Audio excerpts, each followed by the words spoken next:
All right, we are live. So let's see how many people we got still here. 16 people watching. All right, guys, welcome. Y'all know the deal. Welcome to another episode of Saturday Night Tech Fights. This is the only place where you can find creators debating about tech. And we have some interesting topics for you guys tonight along the lines of smartphone upgrades. Now, we are waiting on one more judge to show up before I introduce the fighters. So while we are waiting on him, and there he is right there. Boy, he came in quick. That's what I'm talking about. Tanner Ray Leonard. Yes, sir. Yes, sir. What's happening? What's good, everybody? What's good? Hi. What's up, Tanner? All right, so I'm going to introduce the judges. So we got my man Tanner Ray Leonard down here. You guys know him. We also got the artist formerly known as Tech Rant, a.k.a. Trenton Marshall Sr. And we have a new judge who you guys have not seen before, but she is here to lay the smack down. The Honorable Adrian L. is here with the gavel. She is here. So without further ado, I'm going to go ahead and bring the fighters in. Now, I'm going to bring in this week's challenger. And this guy, he's a YouTuber. He's got a smaller channel. He's trying to work his way up like the rest of us. Some people say he's got a high-pitched voice, but he's got deep bars. So we'll bring my man Michael Peppertalk in. So Mike, say what's good to the people. How are y'all tonight? All right. And going up against him is going to be a man that you guys have seen before. He took on the mighty Tech Rant, aka Trenton Marshall, and he didn't win the fight, but he came back for another one. So I got my man Vrsatile is back here for another match. He said he wanted to show the people he was not down and out. So you guys know how this goes. There are 5 rounds, 5 questions, 10 minutes for each round. I'm gonna go ahead and get my timer queued up. And for those of you guys that are new to the show, I'm going to explain to you how this is going to go. We have a topic that we discuss and debate, and each fighter will choose a side of the question. Now, I'm going to throw all the questions up for everyone to see. Tonight's topic is smartphone upgrades. So we are going to be talking about smartphones and upgrades. First question that these guys are going to be asked is, are yearly upgrades killing the smartphone industry? So judges, if you want to make note of the questions, you can. That's the first question. Second question is going to be, are too many SKUs a bad thing? I'll give context when I ask it, so you guys make sure you understand what it is. The next question is going to be, do cameras make the smartphone now? It's missing the word now. Y'all excuse me, I'm a little sauced up, but it's missing the word now. But do cameras make the smartphone? Second question is the last question is going to be, is North America missing out by not having access to import devices? And last but not least, can a smartphone replace your laptop? Gentlemen, these are your 5 questions. Of course, as the rules go, each one of you will choose a stance on the question. It is a yes or a no. Your job will be to convince the 3 judges in front of you of your points. So Vrsatile, if you choose to say no to the question, your job is to convince them. Mike, if you choose yes, your job is to convince them. It's a debate, plain and simple. Judges, we will not give any kind of reasoning, any kind of explanation as to who you choose at the end of the round. You will simply call the name. I will write it down, and we will keep on going. At the end of the match, we will tally up whose name was called the most, and we will announce a winner, and that will be the new champion of the welterweight Saturday Night Tech Fights. Now, for those of y'all that are not aware, there is a knockout rule. A knockout rule is only in effect when all 3 judges choose the same fighter at once. So if Vrsatile, all 3 judges pick you, you have officially knocked out Michael Peppertalk in that round. Once that happens, Mike, if he knocks you out, I will give you a bonus question, and you will have 1 minute to convince the judges why you should stay in the fight. AKA, I'm going to give you the smelling salt, so we're going to count to 10. And that's pretty much it. So, gentlemen, any questions? Any smack talk? Mike, you all dressed up, Vrsatile. You put him in the grave earlier, and it looked like he came back out the casket. I'm just, are we good before I get this started? Good. We're good. All right, ladies and gentlemen, let's get this party started. So I'm going to get my timer queued up. Now, first things first, Michael, since you're new to Saturday Night Tech Fights, you will go first, which means you will choose your side of the question. You will choose the yes or no when the first question is asked. So again, you guys see the topic, you see smartphone upgrades. First question you guys got, are yearly upgrades killing the smartphone industry? So, Mike, you will get your 5 minutes first. Are you going to say they are or are not killing the smartphone industry? I'm going to say no. You're going to say they are not. All right. Mike, I'm going to go ahead and start the timer, and I'm going to give you the floor. So, ladies and gentlemen, the timer starts now. So if you look at the increase of sales over the last several years, you'll actually see a 20% increase from 2017 to 2018, quarter over quarter, and from 2018 to 2019. At the same time, you're actually seeing a longer 33-month time period that people are keeping their phones, but the increase in revenue shows that they're bringing in new people, they're influencing new people to come in. And I would also like to bring in the fact that if we were to look at the opposite side of shorter, of going every other year as opposed to annual upgrades, there would be less revenue because there would be fewer devices sold the previous year. There would be issues when it comes to patents and trademarks because those have limited lifespan. Every year it allows the previous year's revenue to be brought in for things like R&D, developing patents into fulfilled devices, and just working in the device for the next year. As we know, the current devices are devices that they've been working on for years in the past. What we see today, they've been working on probably 5 years ago, and what we see next year, they've been working on. So from this, I would argue, no, we are actually seeing an increase because of higher revenue, higher resale value as well as brought in there. The longer you hold on to a device, the higher it depreciates.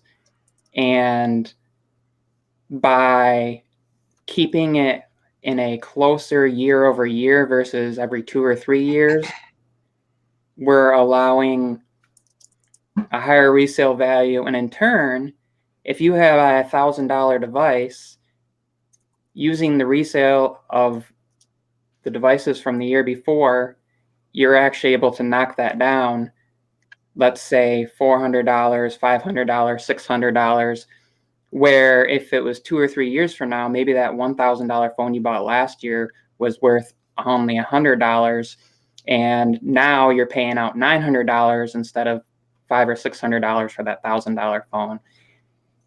I've looked into specifically Apple and Samsung and all these companies that have shifted, and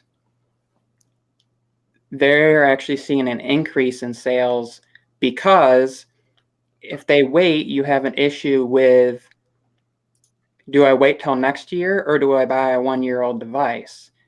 It's better for the companies to sell a device this year than say, hey, this is what we have coming next year, or convince somebody to buy a year-old device when another company might be coming out with a device this year. So it allows for healthy competition as well.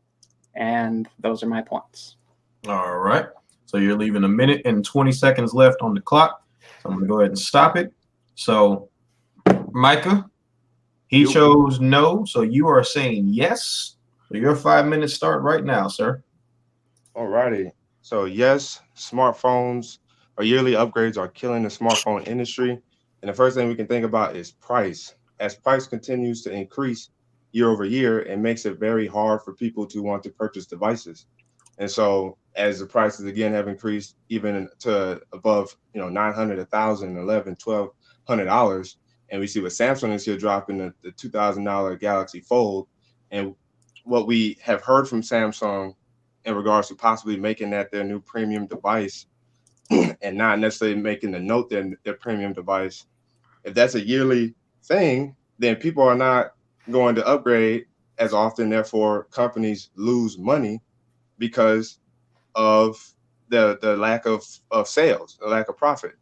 We see with Apple, the 10 to the 10s, they lost profit, and most of what they said was because of the price hike in their phones, and that's why the 10R sold so well, is because it was cheaper. So, and again, we'll see this year with the 11 being their best device. So just from the price perspective, with price continuing to increase with smartphones, it makes it hard for people to want to upgrade year over year. And then point number 2, we would see the lack of innovation is what likewise precedes the yearly upgrades, killing the smartphone industry. There's not enough for people to want to upgrade. We don't see true innovation. And so year over year, when it's iterative upgrades, then people likewise are like, well, I can just keep my device and I don't have to really upgrade. So yes, smart yearly upgrades are killing the smartphone industry from that point. Point number 3 would be support. Apple's one of the biggest, and we love them for this. Their support for their devices makes it that much harder for iPhone users to upgrade their devices. And so if year over year they keep releasing devices and really not too much has changed, and they're still supporting their device, that's why we see a lot of people on iPhone 6s or 6Ss rather, and 7s and 8s. We see because of their good support, people are, again, less likely to upgrade year over year and just keep their device. And Android has been getting better with their software support. And so we see people with Samsung S9s out here, just purchasing Samsung S9s out here. And that's because they don't want to have to upgrade their phone year over year to try to keep up with the Joneses, as they would say. And so from the perspective of price hiking every year, the lack of true innovation, and from the side of support that these companies are getting better at, yearly upgrades are no longer feasible for the smartphone market. Okay. All right. So you left a minute and 52 seconds on the clock. So with that said, that's about 3.5 minutes. So you guys get to kind of argue with each other and go back and forth, do it how you want to, but time starts now. So go. He said that people are upgrading, but we're still seeing an increase in the rise in the market. Like last year to this year, iPhones for this quarter during the primary sale quarter spiked. So did Samsung's, 20%. If this is just an iterative year, then why would that happen? It's because people know that they can sell the device that's 1 year old and get a higher resale value of it. What's going to happen if people kept devices that were 2 or 3 years old? That's not going to happen. We're actually seeing more and more people trading those devices in, and more a turnover rate, and also carriers doing deals where you can pay it off even sooner. AT&T used to have, they had a 30-month time period, and then at 24 months you could trade in at 80% paid off. They actually just started allowing that to happen at 15 months because they understand that people want to trade in earlier. So it allows for that increase. Micah? In response to that, when we see, especially this year in the first half of 2019 alone, when we think about smartphones that are being bought, they're the smartphones that are cheaper. And these are ones that are not necessarily bought at the retail stores. And so when you use Apple as an example, Apple's most, selling phone was the 10R. It was not their more expensive device. And so when you think about price and where price is heading for smartphones, unless companies take that approach of dropping a $700 phone, then people are going to be less likely to upgrade to the flagship level tier phones, which is what we see get promoted and are marketed to the consumers. But if that was the case, Apple kept like the iPhone 8 and stuff in the lineup because they understand that. But if we were not doing a annual upgrade, would that have even been happening? Would they have even had enough of those around? Would they have been able to offer that and make a value statement out of that to keep lower end devices in the line year over year? Well, that's why they had the iPhone 8 to sell, because nobody upgraded to it like that, because of the 10 also, but no one was upgrading to the 8 because it was just another iterative upgrade over the 7. And as noted by Apple, they dismissed the 10s and 10s Max because they were going to be too expensive as well. And it would have competed with their devices that came this year. And there really isn't that much of a difference between the 10s and the 11. And so again, with iterative updates, upgrades to phones like that, Apple themselves even had to kill off phones that just dropped last year. So they even know that iterative these yearly upgrades are not helping them sell phones. All right. Well, time is up. So, judges, who you got for that one? We'll start with Adrian.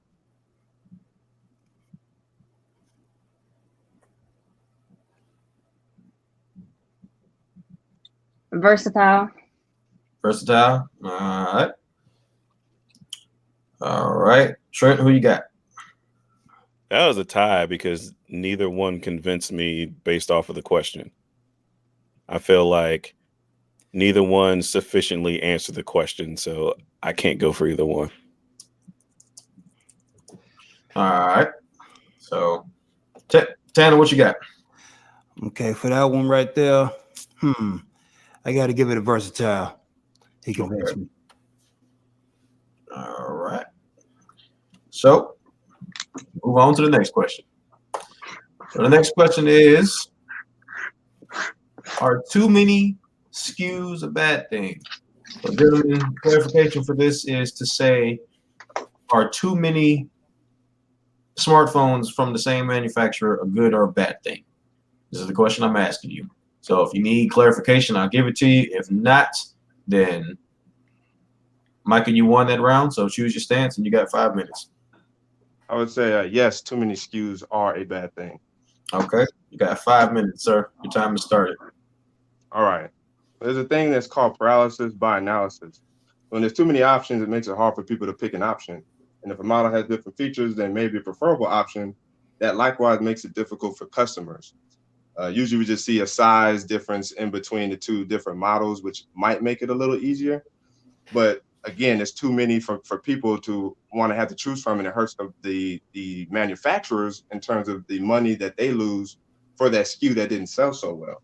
And as I noted before, we saw that with Apple with the 10s and 10s Max line. It likewise makes it, let's see. Usually, yep. But now Apple has 3 different models, and they hurt their own sales because one is simply cheaper than the other. And so when you do have many SKUs and you considering, I guess, 2 to 3 to be your flagship model, and you have one that's cheaper than the other 2, then you cannibalize your own sales because you have too many SKUs. Samsung has peeped this too, and that's why they're reconsidering their Note line and bringing the Fold into the Fold as their more premium device. So let's see. And then there's just too many phones. Whether it's a flagship line, mid-range line, or more budget line, the truth is no one is buying all these phones, and thus that also hurts the smartphone industry. That also leads to price hikes. Let's see. Quality drops off when you stretch yourself too thin. Trying to cover every possible category takes away from the quality and integrity to making really good products that will satisfy people's true need, as opposed to trying to cover every possible thing that a company can think of. And that is where I will stop there. All right. If that's where you are stopping, then you are going to leave. You're going to leave a solid 3 minutes on the clock. So, Mike, you got 5 minutes. Are you ready? I'm ready. All right. Give it to me. Go ahead. No, too many SKUs are not a bad thing, because if, let's say, for example, Samsung and Apple only continue to release one device, it prevents them potentially competing in the market with the lower end devices, where, for example, if they just came out with one device at $1,000, then it's easier for another company to come out and say, we're going to undercut at $750, or the vice versa. If they only come in with a device at $750 and another company comes out and says, but we offer something at $750, we offer something at $1,000, we offer something at $1,200, it provides a more substantial market and prevents competition from other companies coming in and undercutting, as well as allowing users to be maintained by a particular company. Because I know there's people out there that love Samsung, there's people out there that love Apple, there's people out there that love OnePlus. But if their particular device is not offered by the company that they're looking at, they might look to another company. So if Apple just released the iPhone 11 Pro this year, people probably would have gone to Samsung and said, hey, we see that we can get the S10e for $750 that has all the same things as the higher end devices and at a lower price point. But by Apple offering the same potential options with a lower end device, it allows for that competition to not exist. It allows for them to knock their competition out. Okay. Are you ending it there? Yep. All right. So y'all both left about 3 minutes altogether. So that gives y'all 6. So, yeah. Y'all go ahead and do your thing. You got 6 minutes starting now. All righty. You kind of just deaded yourself in the water with that argument because, as what I previously stated, you cannibalize your own sales when you offer a device that has similar value at a cheaper price. Case in point, Apple. The 10R cannibalized the 10S and 10S Max sales last year, and we're going to see the same thing take place this year with the 11 as opposed to the 11 Pro and 11 Pro Max. And it's not just as a matter of the flagship market that offers 2 or 3 devices. It's across the board. A company having just way too many devices, it makes it hard for people to choose, and they start to hurt their own profit and sales because no one's buying all of these phones. But and if that's why we've seen in the last 2 years, the biggest manufacturers in Samsung and Apple take a huge dip in revenue or in profits just from the smartphone market alone, because in Samsung's case, they just simply make too many devices. And in Apple's case, they shot themselves in their own foot with the 10R and this year, the 11. The 11 actually sold fewer devices on opening day this year than the 10R did last year in comparison. It was actually a 55% higher sale of the Pro and Pro Max compared to 45% at the 11. And if you're trying to say that they're shooting themselves in the foot, if they didn't offer it, then they might be pushing customers to another company. I don't think they would have pushed their customers to another company. There's lots of people out there that said, if anything, Apple doesn't offer a device at this price point this year, I'm leaving. And there's lots of people that stayed and they buy that device because that's the price point they're looking for from that company. They don't care what company it's from. They're saying, I want a device from Apple, but not if you're going to sell it at a higher price point. So by allowing multiple price points, and the companies study this, and Samsung is proof of it, because why would Samsung, who in the past typically just sold one device in one area and then the Note area, step in and sell a third device if they thought it was a bad thing? Well, that's why they're considering getting rid of the Note line or combining the Note line with their S line. And OnePlus because of sales. OnePlus in part because of sales. OnePlus did the same thing. They maintained selling other devices because they understood that people were looking at lower price points. No, well, with OnePlus, they really just maintain what they do. The one model that they dropped off was the X model, I think they had way back when, that had not ever made a comeback. And with Apple, people buy Apple because it's a status symbol, and Apple's proven that with their price hike that they've basically have influenced the entire market to do.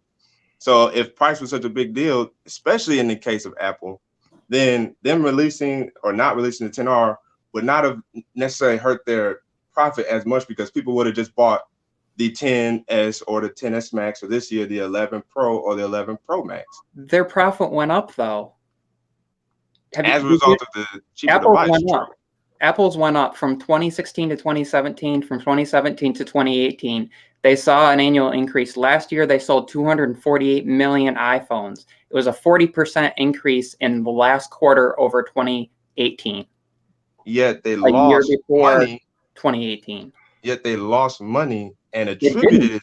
Yes, they did. They had a attributed their revenue. loss. That's also why they don't put out their numbers anymore. They did, Because though. they know they're going to take a dip in their iPhone did. sales. They had a $92.9 billion spike increase last quarter of last year. They sold $92.9 billion in revenue in the last quarter. It was 20% higher than the previous year, same quarter. So why would Apple attribute their loss in profit to not selling as many iPhones? It's not a loss in profit. A gain in revenue is a gain in profit. They sold more by offering more. They knew that. They saw that coming. They monitored that from other companies. They weren't the first company to offer multiple SKUs, but they saw that other companies were doing it and it was causing profit. So they stepped in and did the same thing. Well, they also, if anything, offered the 10R because of the 10S and 10S Max. I mean, that's what that was right there. But they also cannibalized their own sales of the 10S and 10S Max because of the 10R. No, they were never going to sell those. That's why they don't sell the 10S and 10S Max. They were never going to sell those without that low end device. If the 10S and 10S Max likewise did so well, Mr. Pepper, they would not have gotten rid of the phones. They're but not going to dropped those SKUs for a reason. They're not going to sell those this year. They did the same thing with the 10. Thus, they dropped the SKUs. SKUs are not talking about previous years. You're talking about the same line from this year. That was the origin of this question, I do believe, if you ask Mike. Right. Because it's like saying that Samsung's A line is compared. We're talking about one line. We're not talking about the previous generation device. We're talking about all SKUs in general, the amount of phones that each company drops. And Samsung drops a ton of them. Yes, they do. If they didn't think that and keeping the Note was going to be a bad or a good idea, they would not be considering what they're going to do with their Note line. Then why do they sell the premium SKU line being the Galaxy phone? They know that higher number of devices improves their sales. All right. All right. That's it for that one. So, judges. Pepper. Pepper.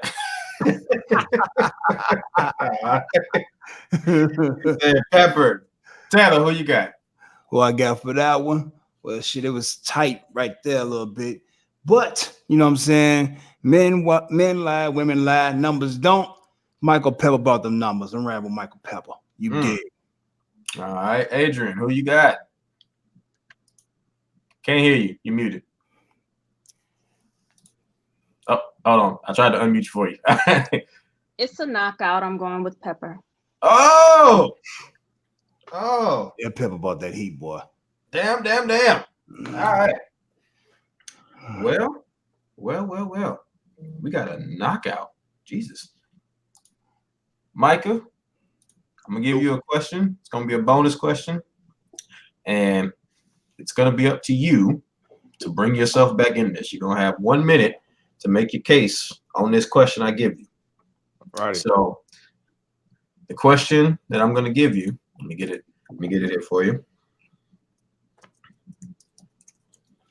So tonight we're talking about smartphone upgrades. We're asking questions about smartphones, and this is kind of a variation of one of the questions that you guys were going to get. So you shouldn't have too much trouble getting this, but I'm going to start your timer as I throw your question up there. Should Huawei be allowed in North America? Yes, they should be allowed in North America. All right, your time is on. Go ahead. Oh, okay. Yes, Huawei belongs in North America. They make great devices. They make great hardware, and their software is good. And as we see, a lot of people would love to use the Mate series. We see people would like to use the P series. And we also know that their Honor brand is just as solid at the mid-range and budget level as their flagship level, tier level lines of phones. And so when you think about Huawei, that just adds more competition, more price competition in terms of phones. And if Huawei was in retailers, they probably would outsell the likes of like an LG because that's how good Huawei is, and they're widely recognized as having very, very good devices, whether it's software, whether it's smartphones or tablets.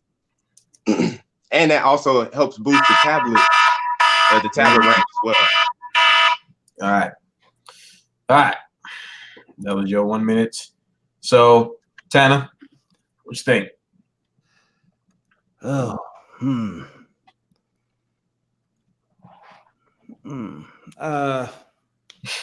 Yeah, boy, this is tough.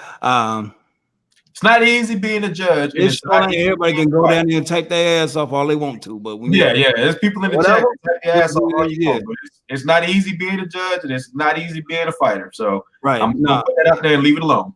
he did make some good points, so I'll give him a yeah. Okay. Trent. Well, he did better than he did before, so I'll give it to him. Okay. Adrian. I'm overruled. I was gonna say no, it was over. Well, it technically is over because all three of y'all had to be convinced. So are you saying? I'm saying no. Yeah. It wasn't good enough to get back into the fight. Okay. All right. Well, then we are by rules. We have a knockout. So in round 2, Michael Peppertalk knocked you out. But what we'll do is I want the judges to explain why y'all chose the people you chose in each round. So I'll throw the first question back up. I said, are yearly upgrades killing the smartphone industry? So we'll start with Trent. Why did you go with a tie? I went with a tie because neither side convinced me whether they were neither side convinced me. No one could tell me definitively why it was killing it. You know, like are the upgrades killing it? There was no definitive answer at all. I don't even know what I watched that first one. Like I heard Pepper's side where he had like the facts, but I believe that the facts really weren't lining up with the way the question was supposed to go.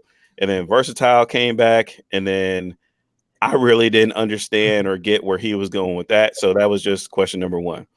Question number 2, I went with and also to explain question number 1, both of y'all was stumbling so hard that I thought y'all was drunker than anybody. Like everybody was saying, it took a while for everybody to get into it. So that's question 1. Question 2, I would say that Pepper came with the facts a little bit better. He fixed himself. He was able to deliver a little bit more. I believe that Micah kind of shot himself in the foot when he said cannibalize their own sales, because put up the second question real quick. It's up. All right. About the sales and the SKUs or whatever. Yeah, if a company sells product, don't matter if it's all of it or one of it, you can't say cannibalizing their own sales if they're still making sales of the product. So I believe he kind of came back and shot himself with that. Okay. Now, what about his argument for his knockout question made you want to give him another chance? He did better. Like I said, if you look at when he first started off, very first started off in that first round, and the first round to me was a tie, and then he started to come back a little bit. He actually had a little bit more fight in him, a little bit more confidence, and he actually pushed it out. There wasn't a lot of there wasn't a lot of guesses or anything else like that. I couldn't say that he was 100% knocked out. Now, if he was stumbling over himself and fumbling up his words and stuff like that, then sure, but that's why I would have put him back in. Okay. All right. So that's your logic. So, all right. Miss LSU, Adrian. Can you put question 1 up? Yes, ma'am. Question 1, I went with Vrsatile solely because Pepper really was not making sense, and I could not remember anything that he was saying because he was going one way, then he was going another way. It was just very hard to follow. And some of the things that I was looking for was presentation style, which in question 1, neither of them had it. Clarity and substance. Question 1, although I don't think Vrsatile did great question 1, he had more clarity and substance, and you have to have that for any type of debate. So that's why he got my vote for that one. Round 2, presentation style, yeah, it was still kind of boring. It was still kind of dry. But Pepper, he started to heat up at the end, especially when they were doing their rebuttals. He started to heat up. He also used more facts and examples, and some things that he was saying was just accurate that, you know, there was no rebuttal for it. In the bonus question that you gave to Micah, yeah, he did better, but sometimes better is not good enough. If you've gotten knocked out and you're trying to get back in the fight, you're going to have to give it your all. And he just didn't give it his all. Not enough for me to say, yeah, put him back in the fight. Okay. All right. Dantana. Yes, sir. Yes, sir. On the first question or whatever, you know what I'm saying? I chose Michael because he was more fluent with it. You know what I'm saying? He came stronger. My boy Pep, you know what I'm saying? He was kind of stagnant and everything. And pretty much I really didn't get what he was saying or what point he was trying to drive through because it seemed like he seemed kind of nervous and shit. But you know what I'm saying? Vrsatile came with it. You know what I'm saying? The second question or whatever, I chose Michael Pepper because dude came with the heat. You know what I'm saying? It came with the numbers. And like I said, when you come with the numbers and the facts like that, that's what it is. And his delivery was more crisp and on point.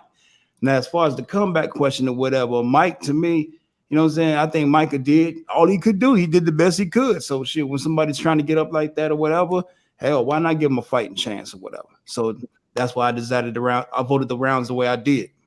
Okay. All right. I like it. I like all of it.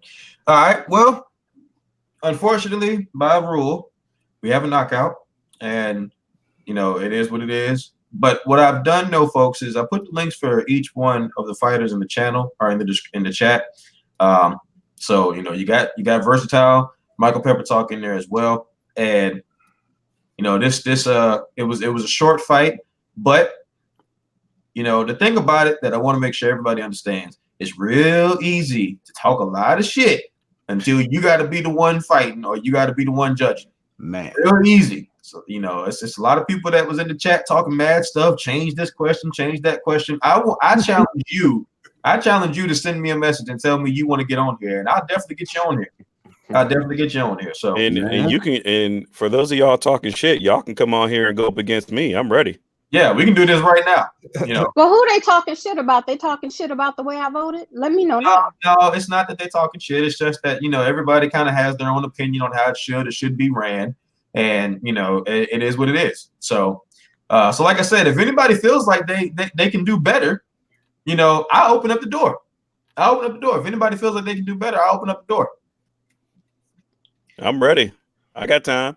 Judges, do y'all want them to keep going just for the hell of it? Let's go. Yeah, just for the hell of it. Keep on going just for the hell of it. I have a feeling Travis is match, talking Pepper. shit about me. Yeah, we already know, Micah. You know by the rule, it is what it is. But we're gonna keep this going just because we're here to have fun and we here to talk tech. So we're gonna keep on doing it, do what it do. So with that said, do cameras make the smartphone now? So every reviewer, every single person with a tech channel talks about, you know, oh, the camera's this, the camera's that, the camera's this, the camera's that. So guys, y'all tell me, do y'all feel like the cameras make the smartphone? Yes or no? Michael Pepper Talk, Michael Pepper Tech Talk. You are here. You get to choose whether you want to go first with yes or no. And I'm not even going to put a timer on it. Just Mike, yes or no? No. Micah, he said no, so you say yes. Y'all just go at it. 10 minutes on the clock. Go at it. Okay, so you can have the bombing ass camera sensors on a phone, but if the rest of the software sucks, you're gonna have a shitty phone. Proof in that is the Chinese phones that are being made overseas right now. They have these Sony 48 megapixel cameras on there, but the rest of the software sucks. The processor sucks. Then you're not gonna get a good overall experience. If you're sitting here with a device that has a great camera, but the rest of the experience sucks, you're not going to get any good use out of it. The average consumer isn't going to go in there and be like, well, we're going to download a better software. We're going to do this or that. They want a device that works great overall. Proof of that is the Pixel. It has one of the best cameras in the world, but they don't sell the best. Other companies sell, Samsung, their Note sold better. iPhones have sold better. LG sells better. OnePlus is great proof in that. They have great software, and they're actually counter to it. They have great, fast software, great hardware, but their cameras up until this year had some issues. But it was a better overall experience because you got moderate cameras, but the rest of the hardware was much better than some of the other companies, where you have the opposite, where other companies have good cameras, but the rest of the software sucks. All right. I mean, there's no somebody go first, somebody go second. Y'all can talk amongst yourselves. Y'all can argue for all I care.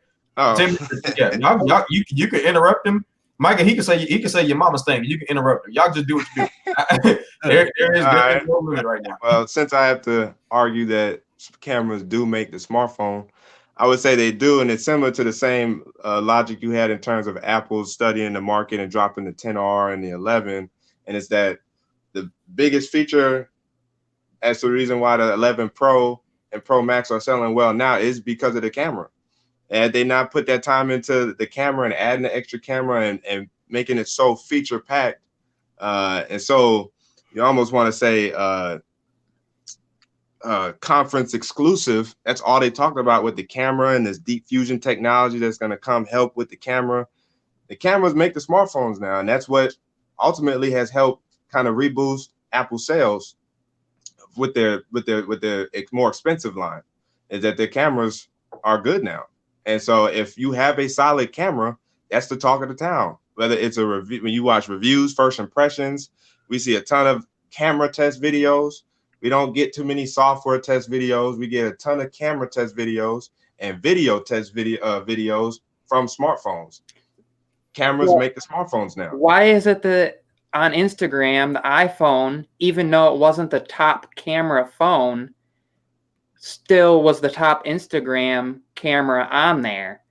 Because people want the overall experience. The software for the app runs smoother, the editing, things like that. But if you have, and the counter to that is if you have really good cameras on a phone, but the phone sucks, the app lags, the hardware lags, it's going to be shit.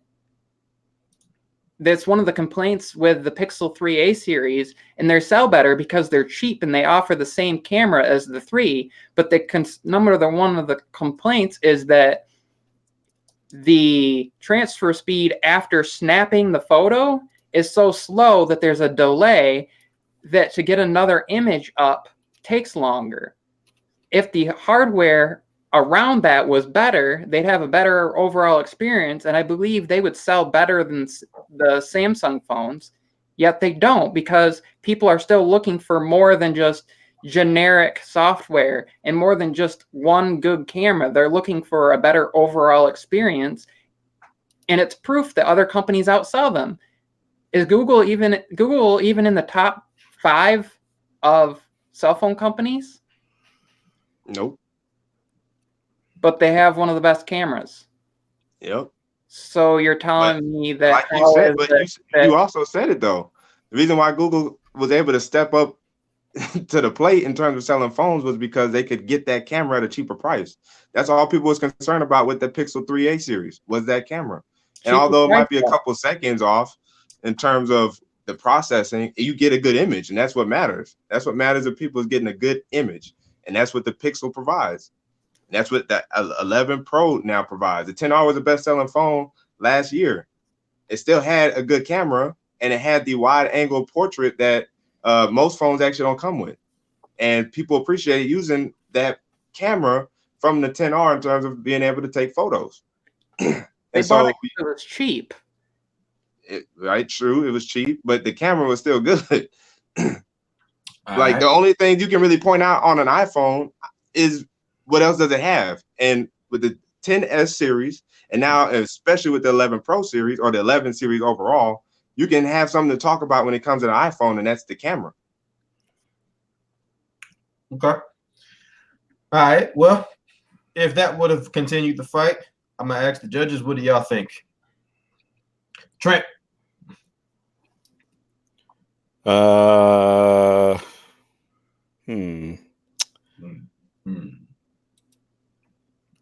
Versatile. Adrian?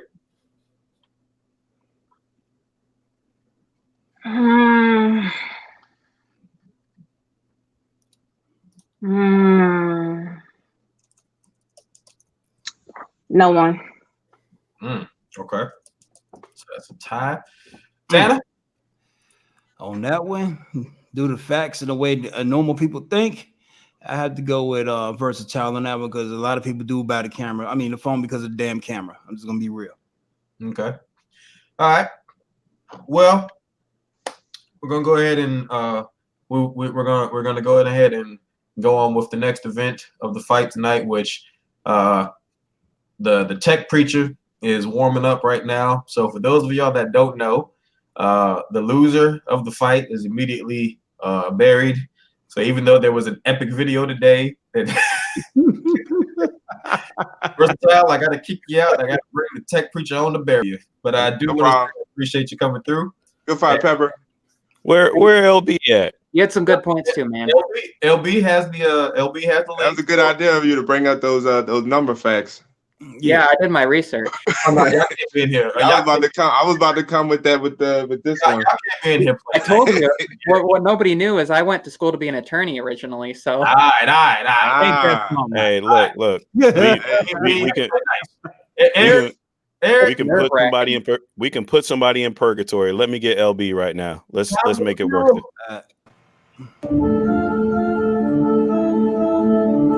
Well.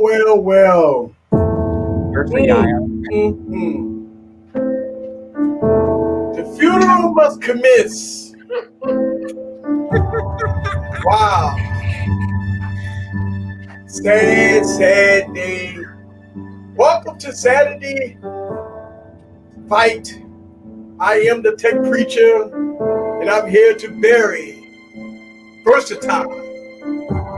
The point you made today was average at best. When you come to these fights, you got to come better prepared. Leave the notebook down and don't read from a script. If you love technology, you should know right off the dome everything. Also, Michael Pepper. I don't know. This was a close one. But Versatile, I don't know. Please, somebody, explain to these guys that does tech that you have to come better prepared. If not, the tech preacher will funeralize you. So Paul bearers, members of the congregation, it's funeral time for Versatile. You got to come prepared. Oh, Lord, the things that I noticed and listening to this fight, Versatile, and everything in between. Do your research, do your homework. Love tech, live it. If you don't know, I got a casket for you. Amen. You have to be better prepared because easy, the tech preacher will bury you. So let's bow our heads, everybody in the building, and say our last goodbyes. Oh, Thank you for bringing me on. Hopefully, next week, that'll be a better bout. Now, wait a minute. Next time, we got to bring some energy to this. I'm sitting around drinking my Crown Raw, and I don't feel the energy. I don't feel the energy. Michael Pepper, you got to get a little bass in your voice. When you bring it, you cannot just bring it in a high voice. When you demand it, you have to demand it. Good deal. Versatile, put the notebook down. Study your craft. If not, the tech preacher will be on standby. So, Paul bearers, members, thank you very much. Silent energy. Thank you, tech preacher, for that beautiful eulogy for Versatile. All right. So, all right, Mike, I'm gonna go on and put you out because we're gonna have another matchup here. But Okay. again, I thank you for coming through, and I hope you enjoy your first victory. Thank you, judges. Hey. All right. And now I'm gonna bring in the honorary judge for the next fight. So LB said he want that smoke, but he's not in the chat and he's not accepting my invite. Where is he? LB, put that damn popcorn down and get your ass in here. That's hashtag where is LB? Because he was talking all that cash money to front page tech. He said he wants smoke from anybody, and he's not here to get the smoke. So everybody hashtag where is LB? I got screenshots and everything. He said he wanted to smoke. Yeah, he said he'll take on the Trenton. He said he wanted from anybody. And he said the same question. So that's what I'm gonna do. Same question. Same questions. Well, what I'm going to do is I'm going to get ready for the next funeral. Look at this dude. So if we're going to have another bout, I am going to exit so I can get the name ready for the next bout so we can bury somebody else. All right. Man, somebody tell LB to fire up that OnePlus. Before Eric steps off, folks, y'all better go subscribe to Eric's channel for his dedication to this, because Eric is dedicated to his craft, damn it. that was awesome. That was epic. All right. So, LB, where you at, man? LB in the chat. 10 more minutes. He said 10 more minutes. That's what he said in the chat. Where? He's probably broadcasting from the toilet. You see it. It says right up there at the top. He said, he got 10 minutes till the store closed. Okay. Gotcha. Sell your popcorn and come get your ass whooped. Well, front page text said he loves how LB wanted to do a practice fight as if he haven't practiced losing enough. Settle down, man. Settle down. Not a nerd. Drunk. All right, well, Travis, you're going to judge this fight between LB and Trent. What did you think of the last fight? Let's get ready to stumble. People think it's easy. It's not. And I could tell that Pepper was a little bit nervous when he came on, and rightfully so. He's been talking that smack. And it's not easy. It's judging's not easy. None of this is easy. People in chat think it's easy. I clown, but I know it's not easy. That's all it was. There was the second round was good. Actually was pretty good. The exchanges were back and forth. And you actually had to pay attention. If you weren't so tied up in the fact that it used to be boring and then it actually wasn't boring, you might have missed some good exchanges. There were some good exchanges there at the end. Agreed. Mm-hmm. Right. So, Adrian, as a judge, as a first-time judge, how do you feel about everything so far? I don't necessarily think judging is hard if you know what you're looking for. I just think that nobody really was giving me what I was looking for.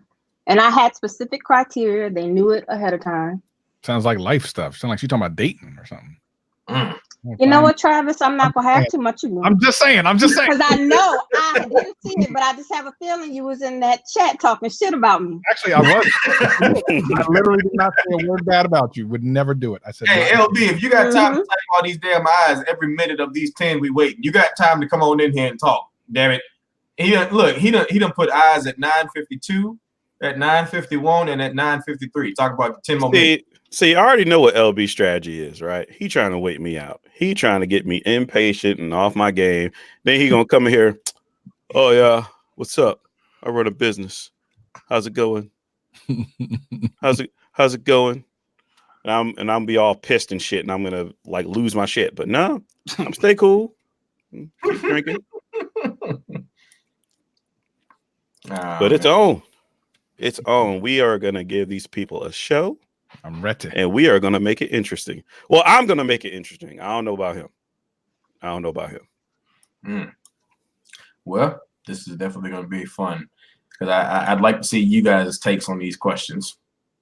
Oh, yeah. Because I could see it in your face when they was talking. You got them sunglasses on, but I could see it in your face. A couple of times you look like you were. I was a fair and impartial judge. Yes, you were. I held back a whole lot. You guys were. So did I. Yeah, you guys. know I wanted to say some things. Woo. So say them now. Shit, say them now. That whole thing.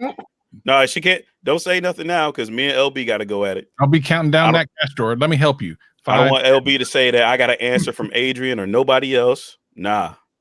Oh, Trent. Ooh, that's a good one right there. Why not?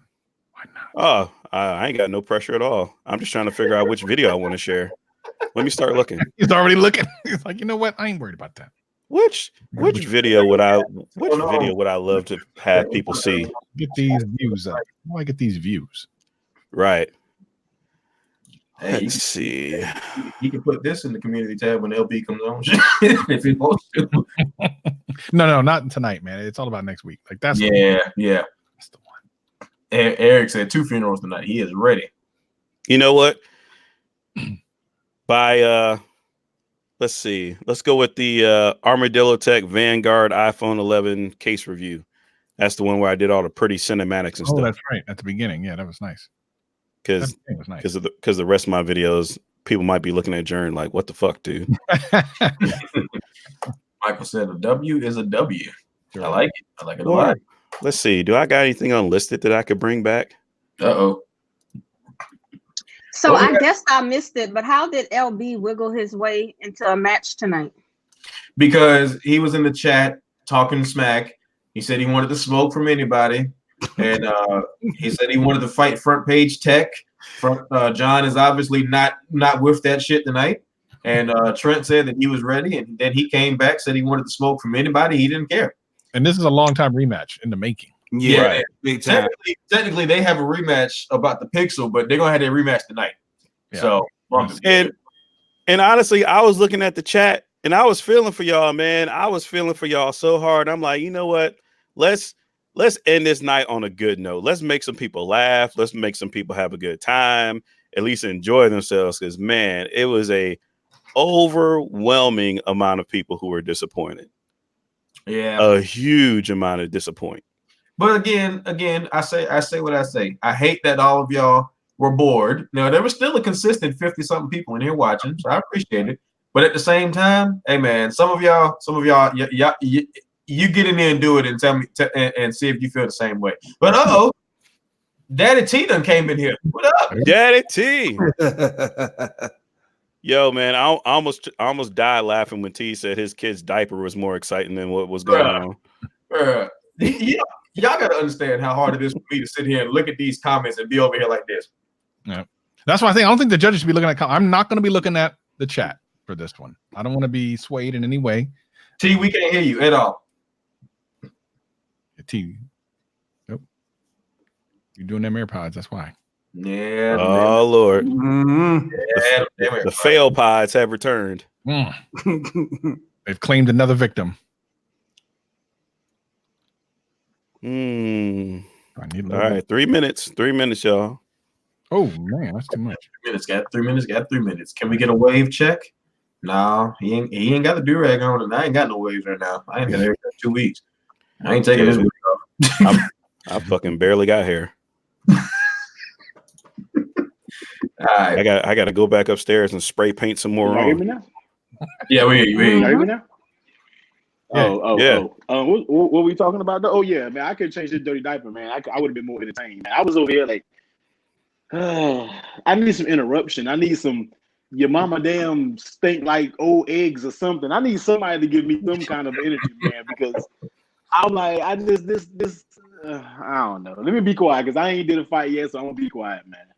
I'm gonna be quiet. Oh no, yours is coming up. We gonna see it's you coming. and Jay Will. Me and Jay Will is gonna get this work. It's gonna be kind of interesting, man, because I'm not saying. Well, we'll get into it. It's gonna be kind of hard for me to fight this one, but I'm gonna do it, man. Me and Jay Will gonna put up a good fight, man. I can't wait to that one. Just need to see I can't wait fireworks. to that one. In a weird way, like, it doesn't matter who wins or loses some of those fights. Like if they're entertaining, both people are gonna get props. Right. I think people forget about that. Like you don't gotta worry about losing. Just go out there and come swinging. That's it, man. That's it. And on top of that, folks got to also understand that there's a reason why we call it an undercard and a heavyweight. You got Michael Pepper Tech Talk. For those of y'all that were clowning him and talking about his energy and everything, man, Michael has a combined total of 130 something subscribers. He's fresh on YouTube. This is kind of an event. This is kind of an event. He stepped up and he showed up. I cannot fault him for showing up, but you know, it is what it is. He learned it, and we will go from there for his next fight. And like he just said, he does not live stream like some of these other people. He's new, so you know, he's just getting started. So y'all, some of y'all are rough. Some of y'all are rough. Right. I was just jumping in this thing to say what's up to y'all real quick, man. I ain't about to. I said let me just jump on what I'm saying. Hold them. I was watching. I said let me jump in real quick. Say what's up. Say what's good. I'm gonna get on off so I can take care of little man. All right, then. All right, man. Oh, look at him. Oh, look at him. Done. Oh, look at him. Donezo. I'll be that baby daddy. I'll be the baby daddy. Donezo, man. I the pappy. I'll be that pappy. Knocked out, man. So I'm about to get them together and get ready for this LB fight, man. So I'll be looking, man. I'll be looking, yo. All right, T. Y'all be easy, man. Yep. All right, let's All get right, going. folks. So LB said he wanted to smoke. There he is. There he is. What I tell y'all about? My business hours are from 11 to 9. Then That's what I told you, Mike. Then don't talk shit in the chat. Hey, I told you 10 minutes. You could have let that linger on for 10 more minutes. They could have started. No. When you said you accept or you said you want that smoke, you could have said I'll take that smoke at 10:01. Look, when I said that, I had a whole another 10 minutes. You had a funeral. That was the quickest funeral I ever seen. Yours about to be faster because you're gonna be cremated, bro. Man, we gonna light you on fire. That wasn't no black man's funeral. Now I expected Michael Pepper's funeral to be quick. A Vrsatile funeral should have took 2 hours. Hey, oh man. All right. So y'all already know what it is. You know how it goes. Y'all done this before. So I can't even count my drawer right. What we doing here? Come on, let's count on drawer. You eat popcorn. What? I see you eating popcorn. You ain't count no drawer. And you told me you had a good day today. Let me hold $5. Don't say you ain't got it. I'm broke. All right, folks. So we're gonna go back. We're gonna go from backwards to forward this time. So same topic, smartphone upgrades, same questions, but we're gonna start with this one. Can a smartphone replace your laptop? LB challenged him. He said he want that smoke. So LB, you go first. Your time starts right now. Can a smartphone replace a laptop? Of course, a smartphone can replace a laptop. For the average consumer, it all depends on who you're speaking on. So for the average consumer, for the majority of society, for the majority of people that only runs Excel sheets and spreadsheets and do minor editing on photos, a cell phone can definitely replace a laptop because a cell phone can do all of those things and it can do it efficiently.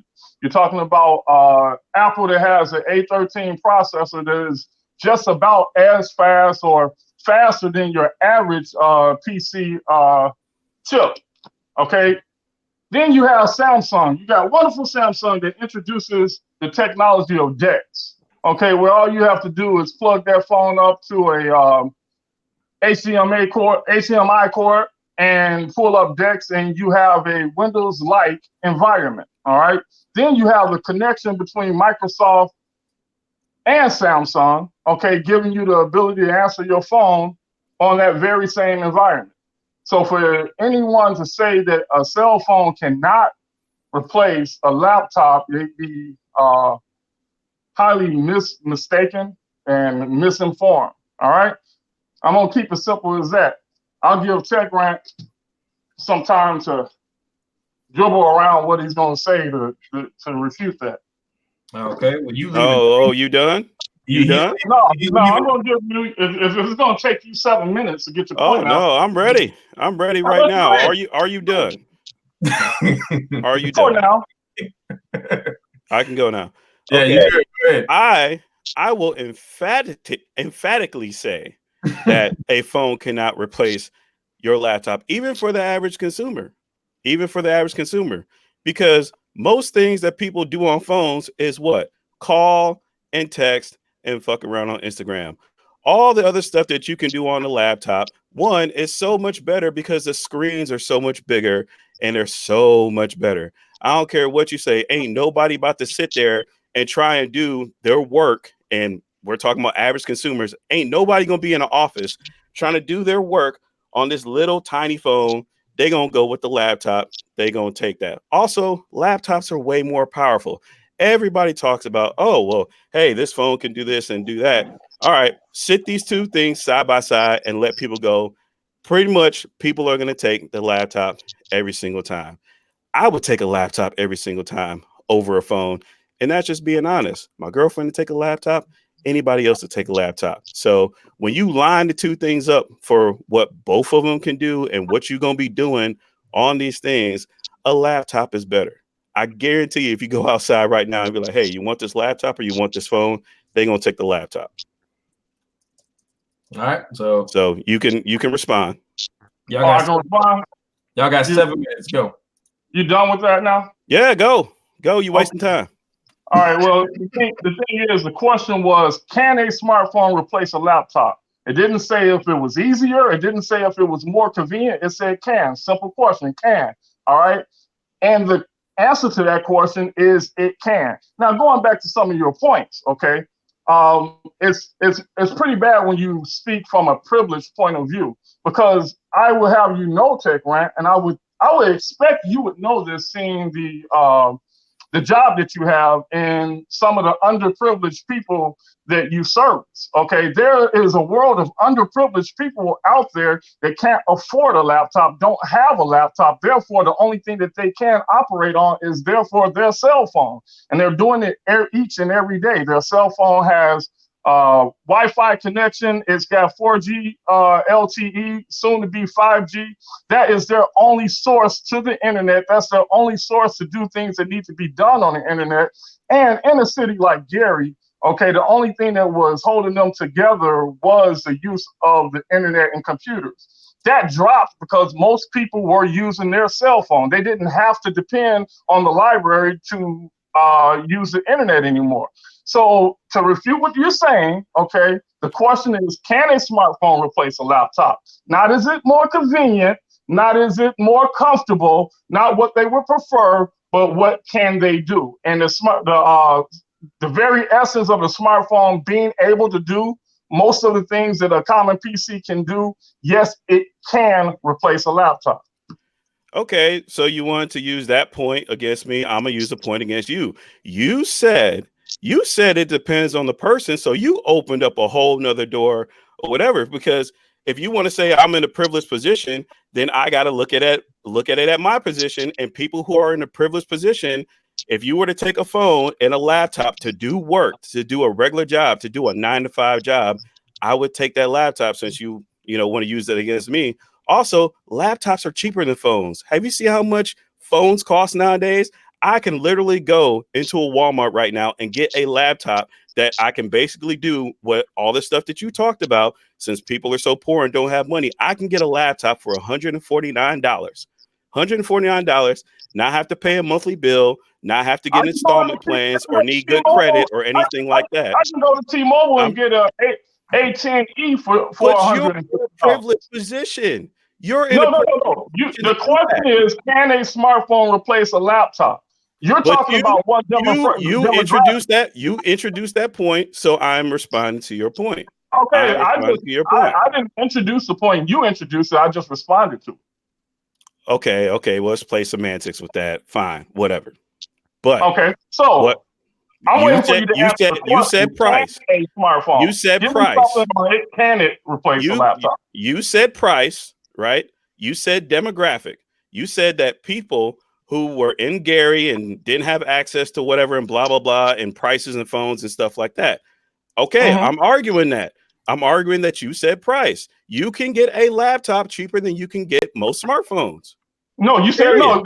Don't slip most in there, because like I said, I can take you to T-Mobile right now and get you a Samsung A10E, all right? And it's about $150. And it can do any spreadsheet. It can do any editing. No, it can't. It cannot. It cannot. It can do any common social media editing. There are Windows apps. There are Windows apps that people still use. There are Windows apps that control the heating in education buildings on Windows 7, Windows 64, whatever. It's on Windows. It's not going to be on the phone. You can't control it from a phone. Okay, don't come out here and say that a smartphone can do anything that a laptop No, can I do. said the major market. Okay, the common consumer, the average consumer. Anyone doing that is not considered as average. That's a niche in the market. I'm talking about the everyday mom, the everyday dad that just do the simplest things, okay, on a laptop or a computer. That phone can replace that. The everyday person. You're saying the everyday person is going to take a phone over a laptop. No, the question was, can it replace? Not will they or do they want to? Can a smartphone replace a laptop? Simple as that. Okay. Whatever, dude. All right, y'all done? Is y'all finished or is y'all done? I'm good. I'm done. All right. He Travis, go ahead. You don't have to give me a minute. I'm gonna have to marinate on this. Go ahead.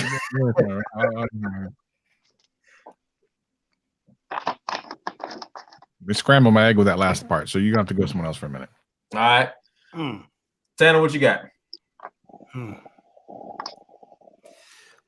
Well, very, very tight. Very, very convincing on both ends. But LB did stick with the damn question of can a smartphone replace your laptop, period. And convinced the hell out of me on that. So I'm riding with LB. All right. Adrian, who you got? I'm so sorry, Trenton. I have to go with LB. I'm so sorry. No, don't be sorry. All right. I want people to call it like it is. If I win, I win. If I lose, I lose. My guy. It doesn't matter. My guy. All right. It was super close, and Trent did. There's really good points on both sides. I'm gonna say Trenton though, for some reasons that I'll talk about elaborate on later. But it was tight as hell, man. That was some bolos being thrown there. So I think I got hit by one. All right. Well, next round. All right. So before we continue, because these are some heavyweights, and I know that they can run off the fly, I just typed up 4 new questions to go after that one. So they're not going to be questions that you guys have already seen. They're 4 new questions. So, God, what? What I'm talking about. This right here is what I'm talking about. LB, you supposed to be a champion. You supposed to be able to Look. When I made this deal, I said I will argue the same questions. Don't be throwing some side monkey wrench questions. Come on now. LB, you now you know LB's gonna get bitter in a few minutes. Yeah. Well, LB, you know what? Fuck it. Give him the same questions. I don't want no excuses. Give him the same questions. Nah, he gonna get these questions. No, give him the same questions. I want 0 excuses. He gonna get these questions I just typed up. He gonna be all right. Hey, and for everybody in the chat, when you want to know the face of a crooked manager, look at that Dom King character. Because this happens every week. There's some type of change up. Shots fired! Oh, man. All right. I'm just trying to give the people what they want, LB. I want a revision on, you know what? Give me your number, Adrian. I need a new manager. I ain't about to be like Mike Tyson and let Don King run me into the ground. No. Nah, you ain't paid me. I might be worse. You ain't paid me nothing yet, so just shut up and deal with it. Next question. So since LB won that round, you get to choose your stance on this next question while you doing all that damn hollering over there. This better not be one of those. Can I? It can go either way. Come on. It can't. It's a yes or. These are all yes or no questions. So stop being bitter. Let me ask the questions. Damn it. Remember this, Travis? What I tell you last week? Should OnePlus stick to releasing one device a year? All right. Yes or no, LB? Man, I'm feeling a certain type of way about this, but yes, OnePlus should stick to releasing one device a year. All right. You got 5 minutes. Go. All right. It's painfully obvious. OnePlus sees that themselves. That's why they sold the 7 OnePlus 7 Pro at the beginning of the year, came back this month, and T-Mobile isn't even carrying the OnePlus 7 Pro in their sales this year. They're now for the rest of the year. Now they're carrying the 7T. All right. It's obvious because now most of these device companies are seeing, OnePlus has seen it, and they didn't sell enough of one device, less knowing trying to carry two devices. All right. It's happening all over the market. Too many SKU numbers is going to confuse the customer base. Then you got customers that get offended for the simple fact that they spent money on one device, and then you introduce another device that's just a niche better than the last device that they just spent money in it. So now you're upsetting the customers. That's one point. Number two, you're confusing some other customers because they don't know what device is what and what device does what, because the iterations are not that far from each other. Okay, so now you got a confused customer base. And then it's the old saying, do one thing good instead of several things partially good. Okay, so the 7 Pro, if they had it concentrated on that by itself, okay, and focused on that, focus their research and development teams, focus every department on perfecting that phone or this phone, then people wouldn't say, hey, it's a great phone, but the cameras. Okay, but now when you stretch out your workforce and spread out jobs over several devices, all right, now you're just going to water down what you're giving the consumer. So yes, OnePlus should stick to one release per year. All right, why spend money manufacturing 2 and 3 devices and you're not going to get that money back over those 3 devices when you can focus and perfect one device, all right, and make the money back on that one device? Because if you have a problem on one device in a year and all the devices are an iteration of that device, you're going to have the same problems with all 3 of those devices. If the camera is falling short on the first one, it's going to fall short on the other 2. And most of these phones that are coming out are just hardware changes. The software is pretty much the same. I'll leave it to Tech Rant from there. All right. 5 minutes. Starting. All right. So I will say that should OnePlus stick to releasing one device a year? No, they should release multiple devices a year. At a minimum, 2, because 1, we're not all the same. We all don't have the same needs or whatnot. So we can have a budget device for people who are on a budget and they don't care about the thrills and all that stuff. They just want to save money. So it makes sense for them to come out with at least 2 or 3 devices. So you can have a budget device and then you can have a top end device for, nerds like us, YouTubers, people who want to fly to the moon and do gaming and do all this crazy 4K recording and edit stuff on their phones and everything. Give people options. Companies have learned this. Apple has multiple SKUs.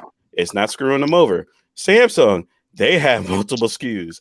LG, they have multiple SKUs.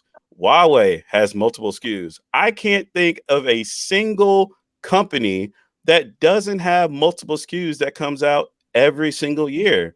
And yeah, iPhone used to do that, or Apple used to do that, but look where we're at now. They expanded. They learned from their mistakes. They saw that everybody else was getting multiple SKUs, giving people options. And so what did they do? They separated. And when, they came out with the 6, they had the 6 and they had the 6 Plus, because you got some people who got tiny hands and some people who got larger hands. So what you're basically saying is that make one phone that everybody's going to be stuck with. Literally everybody's going to be stuck with that one phone. Whereas I can look at other companies and be like, oh, well, they have a phone that meets my price, or they have a phone that's bigger, or they have a phone that can do this. And it gives me some options. I'm not saying give people 7 SKUs. You said give people 7 SKUs because you were talking about Samsung, but at the minimum 2. Like, come on, 2.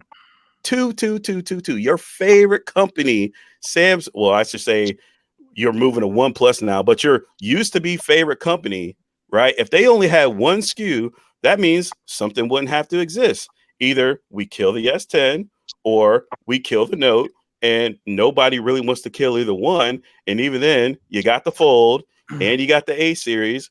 Even you said yourself in one of our points about going to T-Mobile and getting the A series. So you're saying, hey, should Samsung only have one A series phone that people can get for $150 or $200? I don't know. I'm going to let you tell me that. But just to cut it all short and to just wrap it all up, you need multiple SKUs, you need options, but you just don't need to go overboard with it. All right. 4.5 minutes, fellas. Go. Go, LB. I'm going to give you a chance to save yourself. Go ahead. Go ahead. Okay. All right. So you just compared OnePlus to Samsung, right? Yes.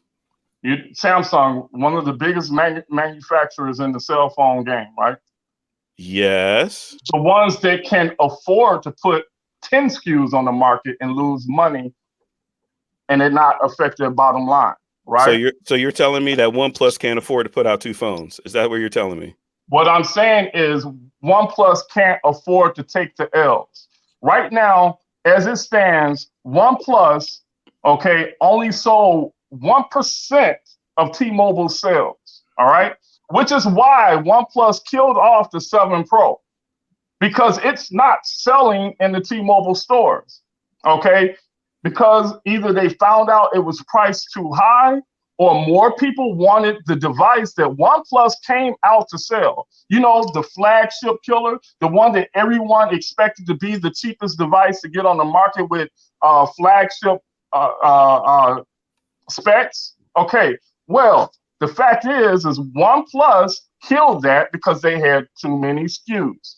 All right, and they can't afford to take that L. It'll be different if you were talking about Samsung, who, by the way, funny you should mention that. There's already rumors that they're going to combine the S line with the Note line because they're tired of taking L's, and they can afford it.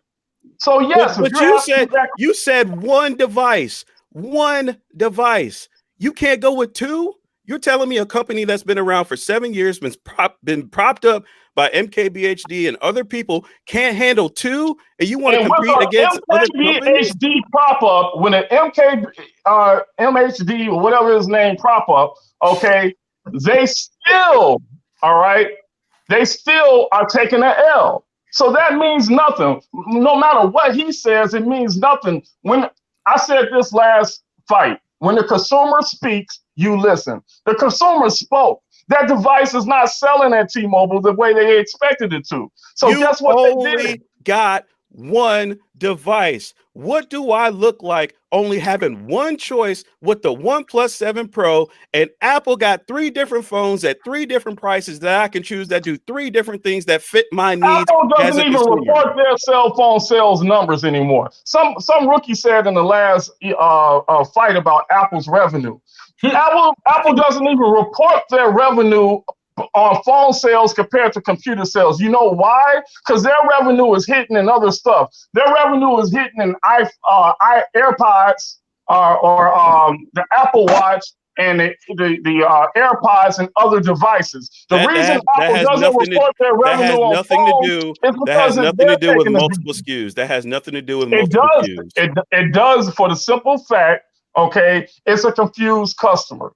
That's one of one of Steve Jobs' main issues with Apple when Apple went under the first time was multiple SKUs. The first thing he came and did was nix all those SKUs because it confuses the customer.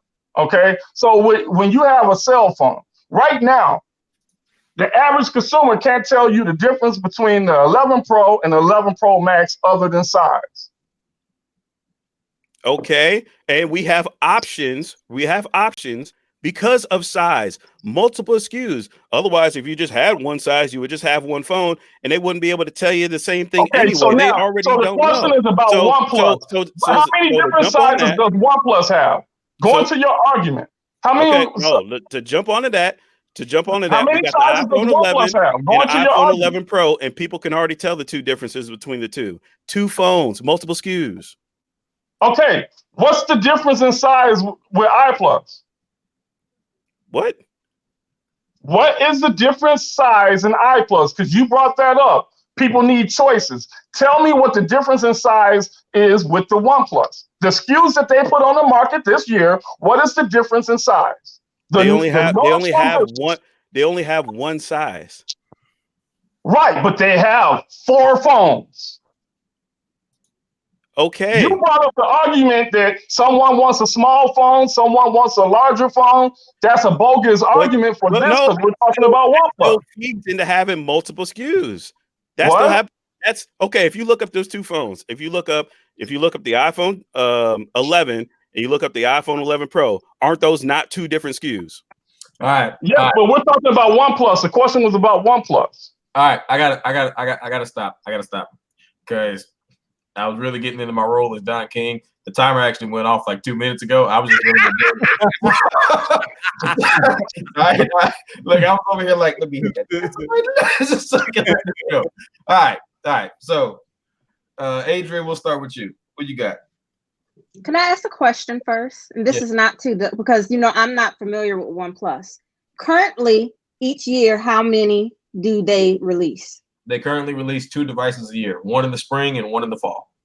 Actually, Then because they released 4 this year. Yeah, OnePlus 7, OnePlus 7 Pro, OnePlus 7T.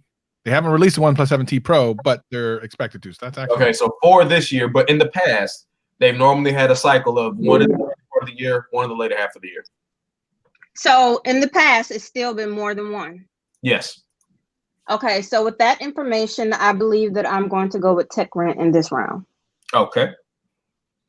So, Tech Rant. Tanner, who you got? Yeah, my boy TR for this one, Tech Rant. All right. I'll explain later, damn it. Yeah. Travis, who you got? Tech Rant built a wall, so I was just waiting for LB to crack the wall. It was a very hard. I think LB picked the wrong side, so I'm going to say Tech Rant. I think Another knockout. Pick one. my opinion. I'll explain later. Another knockout. All right. Well, because of the knockout rule, you get a bonus question, LB. So I'm gonna pick one of the other questions here. So let's see. Let me see. What question can I give LB?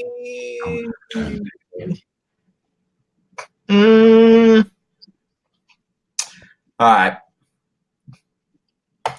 Are any smartphones truly pro? That's your question, LB. Are any smartphones truly pro? Yes. I would have to say that the Samsung Note, if I'm going to consider any smartphone to be truly pro, I would have to say the Samsung Note, just because of the capabilities of what you can do with the Samsung Note 10. You got DeX feature where you can convert the phone from a phone to basically a desktop computer. Okay. Not only that, you can take notes with it. The S Pen gives it pro-like features. No other phone out there other than maybe the Huawei, but on the American market, no other phone has the S Pen and the feature set that goes around the S Pen. Me as a business person, when I had my Note line, I used it to sign documents where I didn't have to fax documents. I could just sign it and email it. So that's a pro feature for me. Not only that is the editing ability with the Note line. Yes, that is considered to me a pro feature, a pro ability to be able to do that. And then to be able to, once again, switch it into a desktop mode and do that same editing, okay, on a multi-window feature, that is a true pro ability. When you go onto the cameras, there's 3 companies that you think about with cameras, and that's Apple, Samsung, and I would say LG. All right. And those are getting as close to DSLRs as you can possibly get with the technology. All right. Damn. That's the smelling salts. All right. Travis. I would have liked for him to have defined what pro means before he started. However, I'm going to go with what he said. I do agree with him. Okay. Tanner. Yeah, I agree with him 500% because, I had the Note 10 in my hand. So, yeah, it's definitely a device. Adrian. So what you're saying is that it's really up to me to let him back in, correct? This is what I'm getting at. So based on that answer, I actually thought he answered it pretty well, so I will let him back in. All right. LB got the smelling salts. He's back up. So with that said, I'm gonna go ahead and move on to the next question. Boy, they cannot put you down, LB. They can't put you down. Got that iron chin.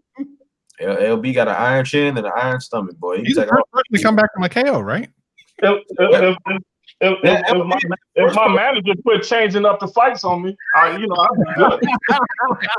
LB is the first person to come back from a knockout. So let's all make sure we keep that in mind. Right. All right. So the next question, Tech Rant, since you won that fight, even though LB came back, so you get to start off. Are folding phones the future? I'm trying to figure out how to take this question.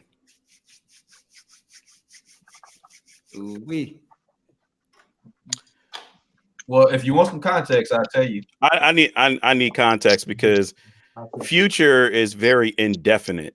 Like, okay. Are we talking in the next 5 years, or are we talking? Are we going to get to folding phones? Period, because that's a little bit loaded. Okay, here we go. I don't know why we don't go to the straightforward questions that we have from the get-go. Okay, so we can go back to the straightforward questions we have from the get-go because you want to keep hollering about them. So let's just go back to the straightforward questions from the get-go so LB can stop hollering about them like a hit dog, boy. I'll tell you. Hey, look, everybody else is thinking it. I'm just the one going to say it. Is anybody else thinking it? Y'all can speak up. Yeah, I told you earlier. Yeah. I told you I ain't want no excuses. All right. Well, in that case, do smartphones make the camera? Do cameras make the smartphone? I'm sorry, I'm a little soft stuff. Tech Rant, who you go? What side you gonna choose so LB can stop hollering? I would say yes. Cameras do make the smartphone. All right, your time starts now. So basically, in today's day and age, where we're at now, where we're going in the future, it's all been about cameras. Every single review that comes out of Marquez Brownlee's mouth includes the word dynamic range, sharpness, and all that stuff, to where average people are starting to know what it means now, and it's ridiculous. Even everybody is focusing on cameras. They're putting more and more cameras in phones every single year. They're focusing more and more and more on computational photography. Google and the Pixel literally built its name off of its ability to take pictures. Also, companies are realizing that more and more people want to be YouTubers and they want to do content. So they're focusing on the camera so people can record content off of their phones. You also have people who are going out to graduations and they're celebrating and stuff. And the one thing that everybody complained about was not having the camera be good. So they're getting even better, to where they're practically eliminating some things from the market as far as cameras because of the convenience and how well these cameras look on the phones. So I 100% believe that the cameras in the phones are the future. We use them for so many things. Sorry. Do cameras make the smartphone? Yes. So they do make the smartphone. That's what people buy. No one is really buying a smartphone for its call quality. No one is really buying a smartphone to do anything else but really go on social media and take pictures. And that's pretty much it. And that's what it's all surrounding. That's everything. It's all about the cameras. All about the cameras. Okay. All right. LB. Okay. So the biggest hole in his argument, all right, the biggest glaring hole in his argument, and I don't know why he chose this side of the argument, but the biggest glaring hole, Michael Pepper, Vrsatile, I hope y'all listen. The biggest hole is the existence of Google. Now, if what he says, everybody looks for the camera, that means for the last 2 years, everybody would have bought a Pixel. It would be the top selling device on the market for the last 2 to 3 years. The reason it's not because it doesn't stop at the cameras. It stops at price points. There's so many different avenues that you are or points that you have to hit. You've got to hit the right price point. Everyone is finding that out this year. Not only that, marketing is king. Apple knows this more than anyone. Then you have the Apple ecosystem that everybody else is talking about and everyone loves. I'm not even an Apple person. Everyone knows that. But they have the ecosystem that keeps drawing everyone back. You have more people this year saying, hey, maybe I'll go to an Android, and they come right back to Apple because of the ecosystem and everything that's built around it. What else you got? You got the appearance of the phone, okay? Everyone talked about that Pixel 3A, or not 3A, 3 last year, and they talked about how ugly that thing was, okay? It had the worst notch in the industry, all right? So the biggest hole in your argument right now is Google. You should not even have taken this side of the argument for the simple fact that every single time you say something, Google is sitting right there in front. Don't you got a Pixel in your hand? Hold it up. And say, this is the reason why I should have took the other side of this argument. Okay. Calm down. All right. Let me ease you into this casket, right? Let me ease you right in. Y'all got 6 minutes, by the way. 6 minutes. Okay. Put that question back up on the screen. I just wanted to put that up there. Put the question back up on the screen. Do cameras make the smartphone? According to literally everyone on the internet, this phone would not be shit without the cameras. Period. Did everybody on the internet buy it? No, period. Did everybody on the internet buy it? Built this phone off of their cameras, on and the it makes internet the buy it. smartphone. If you The had dollar any, speaks. if you had The any dollar speaks. if you had any smartphone that came out this year with a shit camera on it, So Google, so the Pixel was the top selling smartphone last year? No, I'll give you the year before. No, I'll give you the year before that.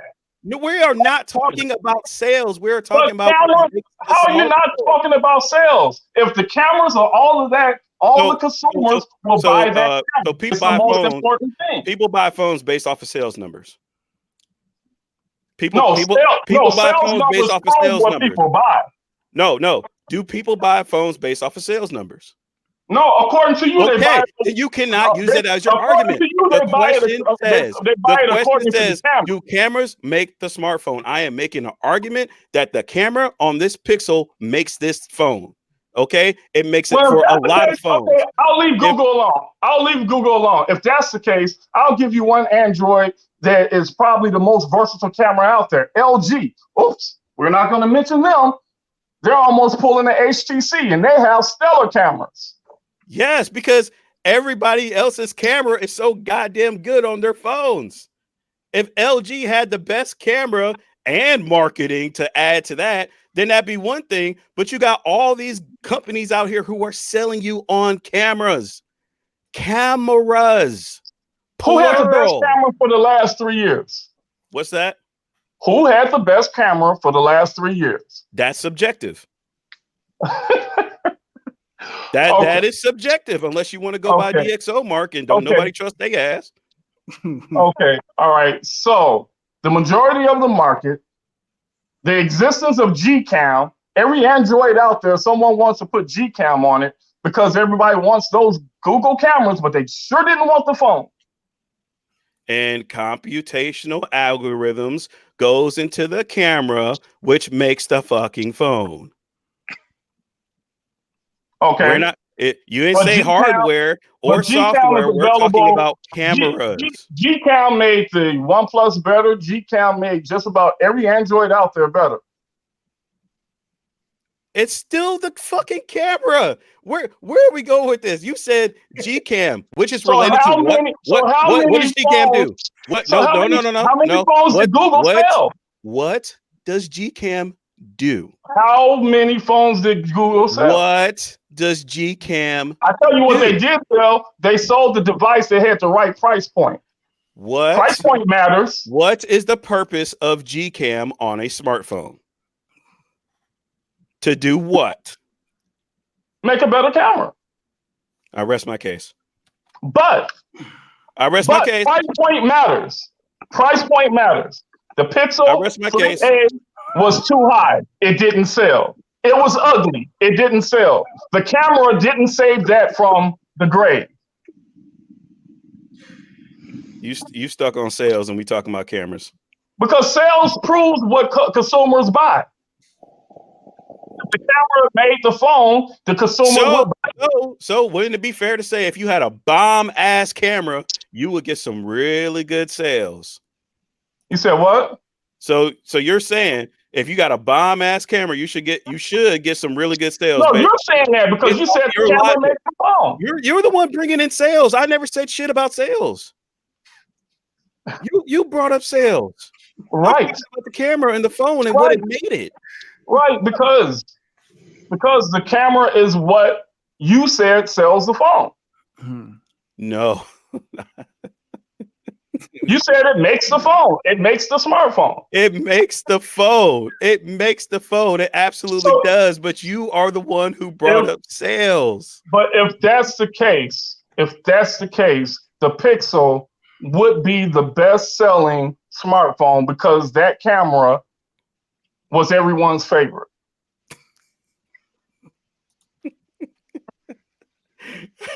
So you're saying, right? You're saying that, okay, let's not even talk about the best one. Well, so if we use the logic of sales, and we use sales. I use price point. No. I use price point. I use sales. I use marketing. And I'm not going to even get on OS. I'm not going to even get on the OS. So let's look at iPhone. I'm not going to even get on the OS. Okay. Apple is the best selling phone, and they have a camera on that bitch. Would they? Yes. Would but they Apple, be?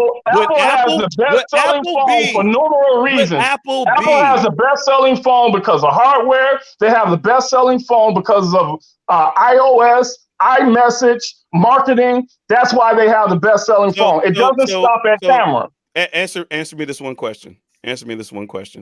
Would Apple, since you're using sales, would Apple be the highest selling without a camera? Nah.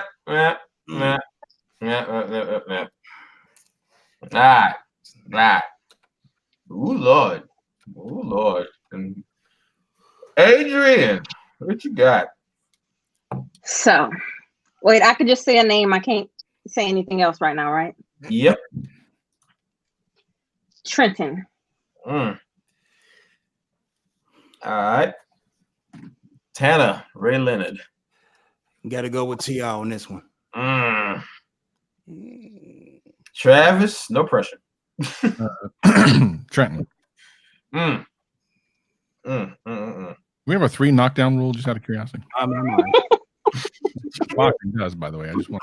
Well, we got the knockdown rule stays the same. I know he can get back up, but I'm saying if he gets knocked down a third time, that's over, right? That's it. Yeah, if he gets knocked out a third time, that's it. So the bonus question to help him out is LB. This is your bonus question. This is your smelling salts. Are leaks killing smartphone releases? So yes, leaks are killing smartphone releases. People are tired of the leaks. By the time the device comes out, everyone knows everything about the device.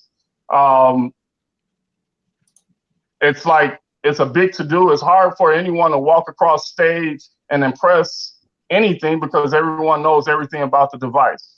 Okay, everybody's looking at what type of show that these companies can put on about the devices that they're bringing out. Everybody has been spoiled by the releases of the past. The day of Steve Jobs walking out and impressing everyone with specs and hardware is over for the simple fact that everyone is pretty much they're pretty much unimpressed by the time the event comes, and you have a more educated consumer. You have more you've got more challenges out there, more competition. So by the time that leak comes out there, it's hard to impress anyone on that announcement day. So yes, the leaks are killing the smartphone releases because it's hard for them to impress anybody. Okay. All right. Travis. I wish the question was a little bit more clear, because I don't know if you mean release sales or releases for media or releases for the average consumer. So I'm just going to go based on what the wording is and just try to interpret it my way, which I think is the way LB interpreted it. And in that way, I will agree with him. However, if the question meant something else, then I don't know. No. You guys are on the same wavelength. Like I said, I literally typed these questions up after he came in as bonus questions. So so sorry if the wording is not key. I know people in the chat are gonna eat me up. Y'all can, y'all know what y'all can do. But anyway, so Tanner. Yeah, I think he addressed the question, correctly and everything, and made great points and everything. So yeah. All right. So once again, Adrian, it's on you if LB comes back or not. Once again. Well, I'm always here for the shenanigans of another round. I just want to see if he gets knocked out again in the next round. So let him back in. All right. Well, it's 10:46, so this is gonna be the last question. So LB, Tech Rant, Trenton Marshall. I'm sorry, the artist formerly known as Tech Rant. You got your last question here, and I'm gonna put this one back up because the chat seemed to really enjoy this one. So the question is, are folding phones the future? Context behind the question is this. We're at a point right now where every phone that comes out is a candy bar. They're all the same. Folding phones seem to be the way that the market is moving. So my question is, are folding phones the future?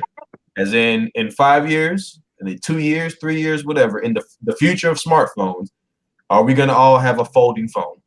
That's the question that I'm asking you. So that's the context. If you need any more, I don't know what to tell you. So Trent, you knocked him out for the second time. So you got yes or no? I will say, based off of your context, and you said, are we all going to have them 5 years from now? That's part of the question as the context? Yes, exactly.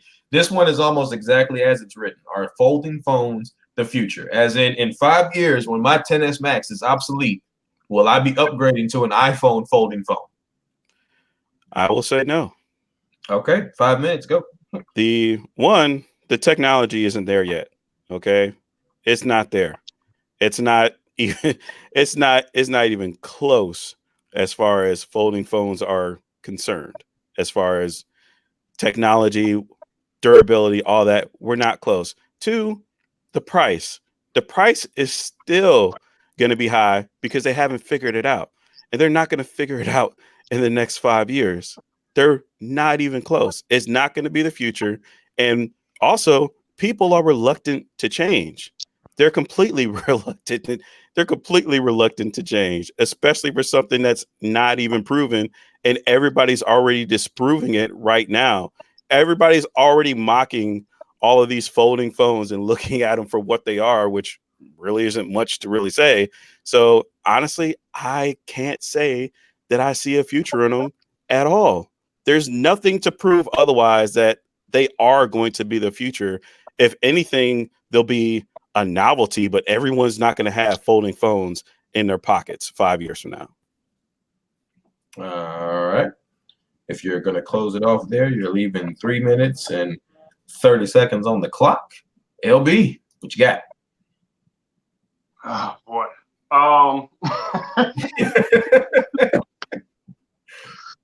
Trenton is a dirty buzzard. Why? Thank you. For those of y'all that don't know, that's LB's way of politely calling him a mother.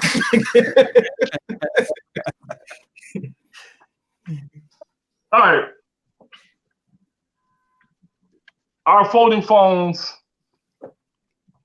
the future? I'm going to say yes, they are the future for the simple fact that everybody's trying it. Okay. The only reason Apple hasn't tried it yet is because Apple comes after everyone with everything. Apple waits until the rest of the market samples and plays around, and then they come and try to do it better. So you got Huawei with a folding phone. You got Samsung with a folding phone. You got companies that you never heard of with folding phones.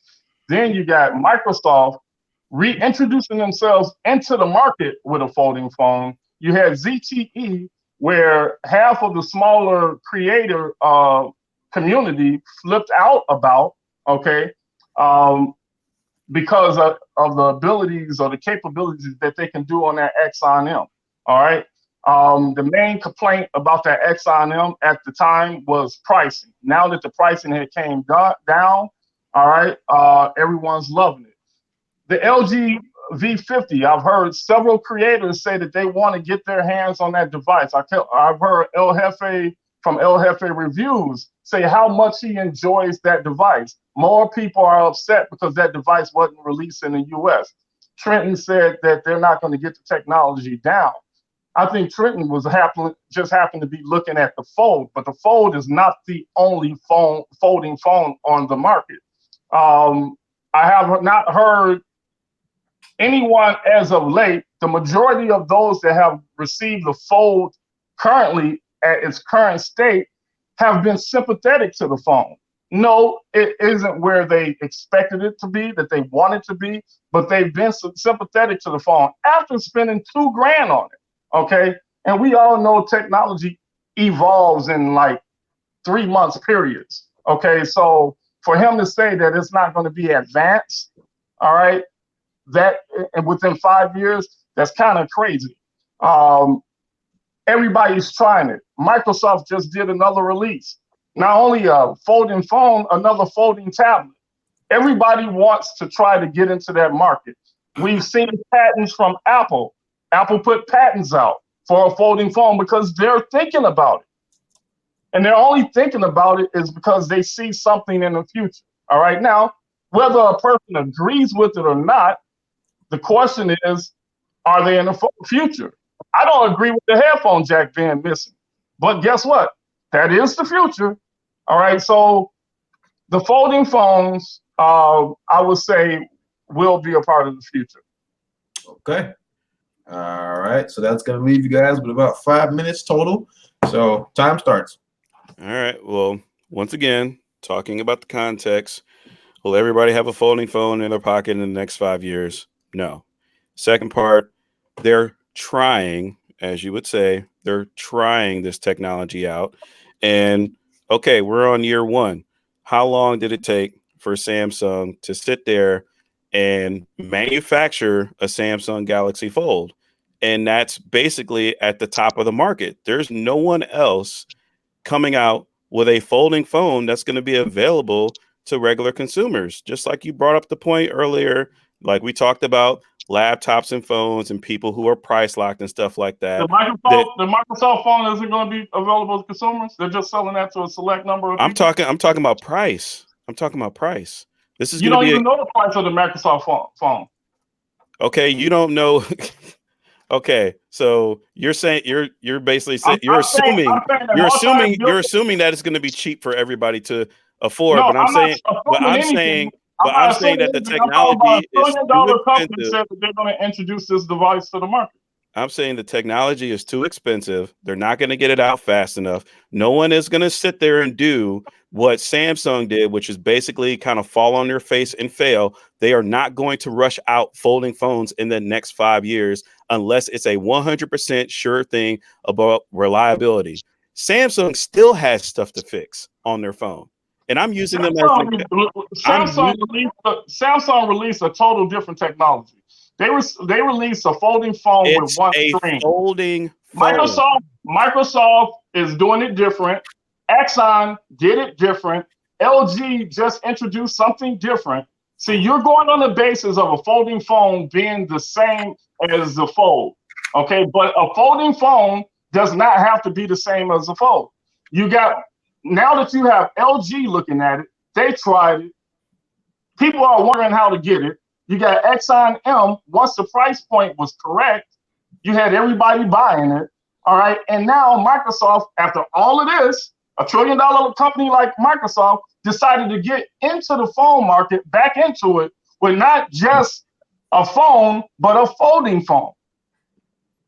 They are trying, okay? They are testing it out. If they were so confident, if all these companies were so confident about coming out with technology and having it be the future, they would drop their current lines and bring them out. If the folding phone is a future and it's a proven concept, and let's say we throw in sales and it's going to make their company better or what or all the other shit, then why even have the current phones you have around now anyway? You're telling me that folding phones are going to edge out all of the phones in the market right now that we currently have in the next 5 years. I don't believe that. I 100% don't believe that. 2 years ago, when they started to remove the headphone jack, there would have been a whole boatload of people that would have told you that's not the future. That was just Apple. Removing a headphone jack is different than perfecting a technology. It is completely different. What I'm saying is, it is easier to remove something. Whether you have the majority or the minority, okay, you have not one, not two, not three, but you have 4 major manufacturers, and you have Apple creating patents for foldable phones, whether it makes sense or not. Okay, you got Motorola, you got Samsung, you got Apple, you got LG, okay, you've got Huawei, you got ZTE. All of these companies, okay, are trying to get foldable technology out there. They make the products, all right? They will drive the market where they feel that they can sell the technology. But patents don't mean anything. Apple comes out with patents every single year. They got patents from 10 years ago for shit that they didn't make. So if Apple thought that there wasn't a chance in this world that this technology would be needed in the future, they wouldn't waste research dollars trying to patent it. There's a chance, but like I said, I asked for context. Within the next 5 years, no, absolutely not. Folding phones in everybody's hands in the next 5 years, I will say 100% absolutely not, because I will go back to the fold because it's the thing that everybody knows about. And they remember the fold, it had to fail. Then we all watched Jerry rig everything, murder the Flex 5. All right.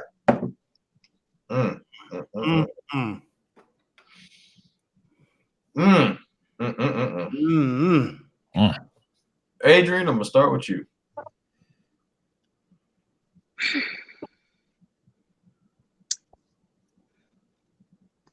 I'm actually going with LB. Okay. Tanner.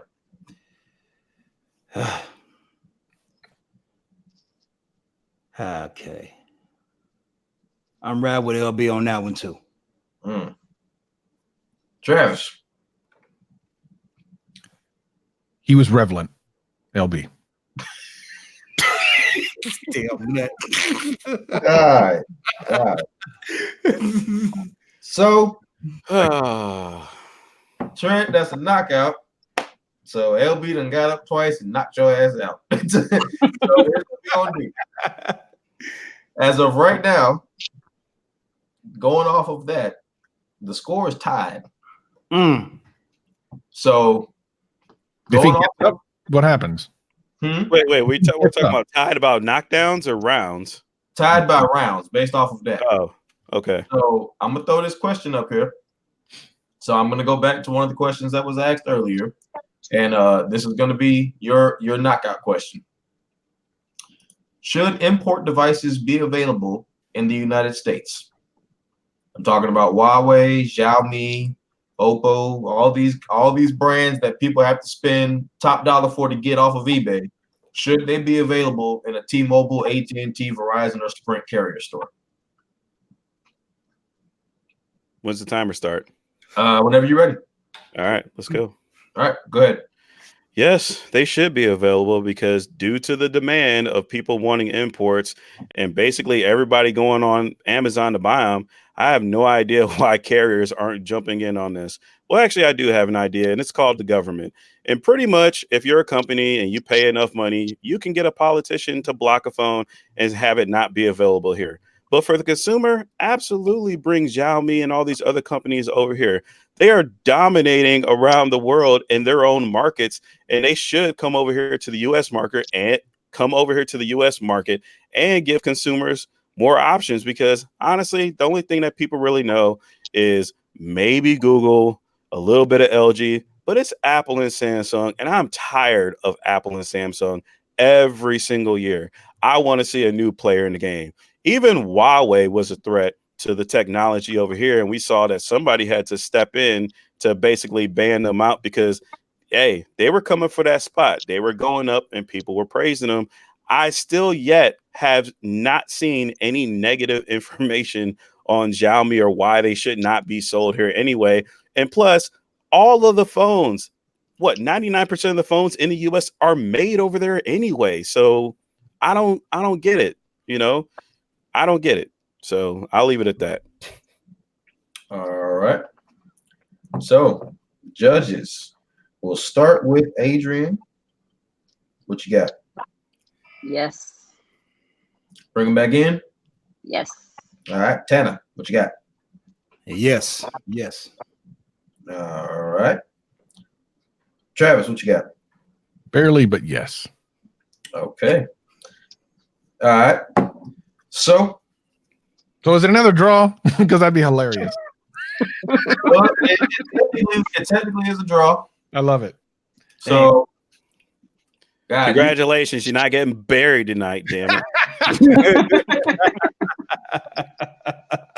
Stubborn ass wouldn't stay down. If I want to be petty, I can say that was only 4 rounds. if I want to be petty, but it's 11 o'clock, and I'm sticking to the schedule. Plus, there's more money in that.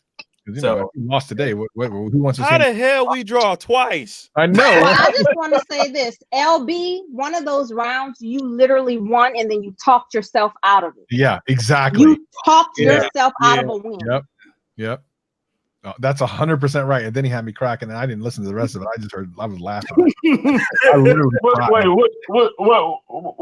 you talking about? I mean, at one point you were hitting yourself, and I'm like, what is this dude doing? Because when you said Google, I'm like, oh, this dude got something. Then he talked about it, and then I realized he was hocus pocusing us, right? Talking about something that wasn't even the question. I'm like, yeah, this dude is right.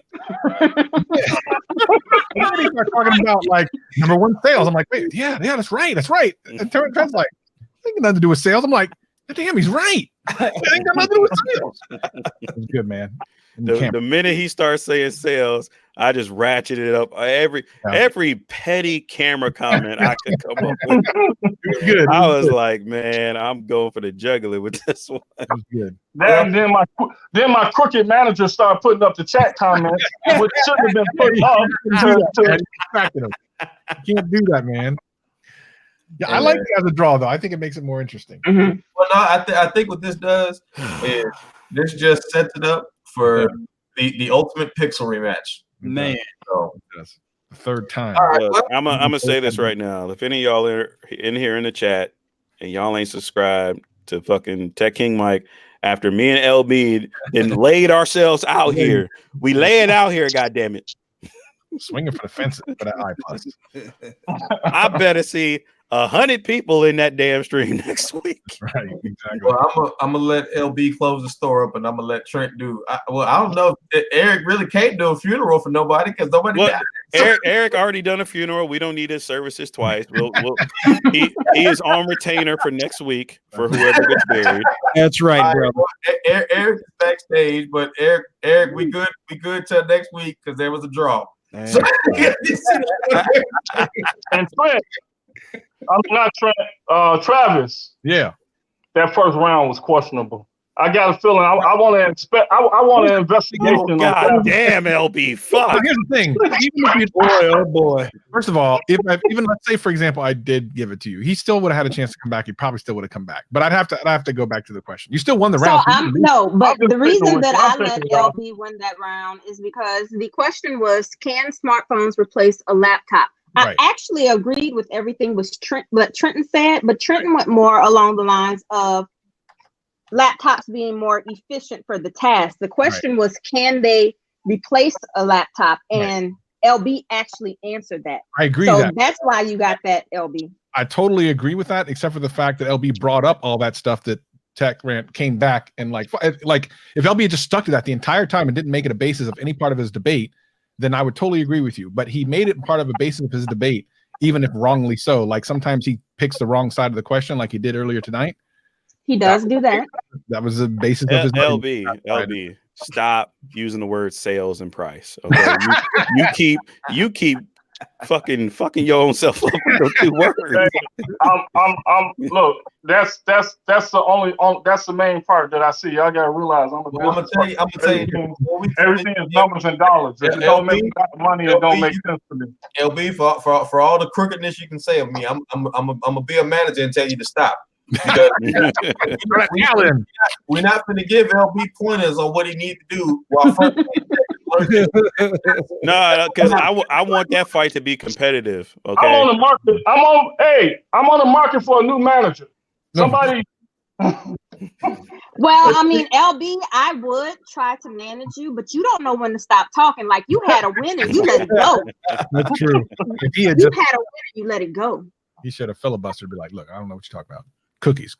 Like T said, you can't keep blaming the judges, and you can't blame your management.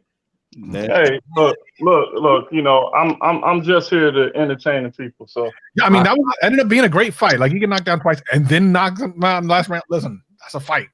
Yeah. All right, I ain't never had 2 ties in my entire life. God damn it, man! And for the first contestants in the fight, whatever, this morning, I hope y'all learned something because that was a debate right there. Yeah, it was. I'm saying that was 2 people going at it with their facts and everything, with that energy and that fire. Yep. And it was with almost no prep time. Yep. Right. Good. But what that does is that just goes to show the knowledge that the 2 of you guys possess on this arena. Could you please put front page text comment up? Yes. LB, that's for you. I can't see it. I can't see it. What's it say? LB won't be on the market at all after next week. You know what? I'm not going to even justify that with retaliation. I'll see him next week. Yeah. So come on, LB. You just went toe to toe with me. You ain't got one. You ain't got one. Come on. I don't argue with children. I come from the old school. I pop them in the mouth. Okay, that's a little better. You argue on Twitter daily. I don't argue with children. And you do it on Twitter daily. Thank me for that one. All right, folks. So it's 11 o'clock. I ain't debating you, Adrian. Leave me alone. It's 11 o'clock. So first and foremost, let's go ahead. I'm gonna go ahead and make the announcement. So as you can see, he has been in the chat, and man, he's still dropping bombs. It's gonna be him after every punch he takes. I'm not gonna justify that with a response. So, hey, LB, as your current manager, I'm gonna just tell you one line for when you come out and drop bars like you did tonight. I'm just gonna tell you that sometimes a wise man said nothing at all. Look, LB, when you get the win, okay, take a knee, run out the clock, right. Let it go. Mm-hmm. Spike that ball, boys. Spike that ball. Technically, T, do this. So, all right. So next week, now, for those of y'all that don't know, LB does run a popcorn shop, and he has not put it out there for a lot of folks, but I'm putting it out there for him just so y'all know. The man is about to open up a second shop. Let's go. He is a businessman running a business. So next week, the fight will be at 10 o'clock instead of 9 because of the fact that he closes at 9 o'clock his time. So I'm going to give him his time to make sure that he can get his stuff done. El Jefe Reviews is right there on time with the link. If you have not tried his popcorn, it is amazing. Not gonna lie. And the best. .com. Make sure you check it out. Buy some popcorn from the man. He got 5 kids and he don't know when to stop. So, you might got 6 by next week. This is busting with no discussion. So first and foremost, shout out to the 2 competitors from the first round, Vrsatile MW and also Micah Woods. We appreciate you guys for coming on, and you guys, Vrsatile has been on here before. Michael, this was your first fight, and Mike, you won on your first fight, so you can take that and hold on to it and Dude, you read FPT real quick because that is a big deal. Oh, if LB wins, we'll do an ad for him on FPT. That is He ain't big even got deal. a YouTube channel. No, for his No, business. for his business. Oh, okay. Yeah. That's a big deal. That's a big deal. He charges a lot of money for an ad. So 100,000 subscribers. Yeah, that's a big deal. That's some extra marketing, LB. It is. Hey, So, look, I need those questions early. well, you got you can write down the answer and when to stop. right. Yeah, LB needs to be coached on when to shut up. well, Adrian, he needs a new manager, so you might be able to help him with that. LSU and Florida will be playing. I can't help him at all. Oh snap! What time is that game? It'll probably be in the third or fourth quarter when you start next week. All right. So anyway, damn it. All right. So again, shout out to Micah Pepper Tech Talk and Vrsatile MW for their contribution earlier. I'm gonna go ahead and kick LB out because I'm gonna let Eric send us off with the praise. Right. Praise since nobody died. They'll see if he can switch it up and do a praise celebration for nobody's death in this fight. But first and foremost, I want to say thank you to the judges, the original Trenton, who went off of the judges table and decided to get in the ring like true WWE style. I like it. I like it a lot. His channel is Trenton Marshall, so make sure you check him out. I'm sure somebody will have the link in the channel or in the chat. Also, Tanner Ray Leonard, I appreciate you for always coming through. Again, folks, if you don't know, a lot of the graphics that you see for these fights are done by Tanner. So if you have not subscribed to him and if you have not hit him up on Twitter, you definitely need to, and make sure that you are checking him out. Also, the Honorable Adrian L., I appreciate you for coming on. Adrian, You're welcome. You are one of the most unbiased, uncompromising judges we've had. I'd like to invite you back for next week's fight. If you're able LSU is playing. well, it's up to you. It's up to you. I need impartial judges for next week because John has a following, and I need to make sure that the third and fourth quarter. But I swear, if I look in the chat and Travis spoils the score, I ain't gonna okay. We'll be here. What are you talking about? I'll troll you. Yeah, I can do it. All right. Just keep it on private chat. Don't even go into live comments. It really hurt me to not be able to give you some rounds, Trenton. But I was just like, I can't do it. Some of them you just didn't win. Hey, I will take that. But if I knock somebody down and they get up and then knock themselves down, that's on them. Well, technically, he didn't knock himself down, so he. Okay. He gave me his glove to punch him with it. Okay, how about that? Knockout in that round. All right, and of course, Travis MCP. I appreciate you coming on as a special guest celebrity judge. Now, Travis dropped a video today, folks. It's one of the best videos in my sub feed today. Probably one of the best ones I've had this month to date. And it's a long one, but it's worth watching every minute of it. And it is a subject that I think anybody in the chat who considers himself a creator should definitely check out and see. And make sure you go subscribe to him and check him out as well. So with that being said, throw out Michael Pepper's link. Oh, yeah. Unlock Custom Droid. If you can get a link for Michael Pepper Tech Talk in the chat, I would appreciate it. And although LB is back in the minivan on the run, I'm gonna bring him in one more time just so he can say his final few words before we go ahead and let Easy do the celebration. Minivan, I mean that SUV. Thank you. SUV, same thing. You're on the run. It don't matter. So with that said, folks, I'm bringing on Brother Eric. I'm gonna kick myself out.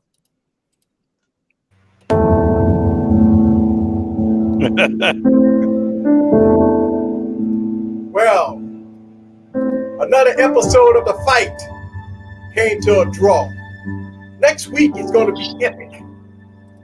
I got the pallbearers and members ready. We're going to have a special event next week. We're going to have FPT versus LB. So pallbearers, get ready. Members of the congregation, we going to be ready for a burial. There has to be a loser come next week. I will be on standby all through the night. and get ready, and we're gonna cut off the head of the individual so they can stay buried. We're gonna do Game of Thrones next Saturday.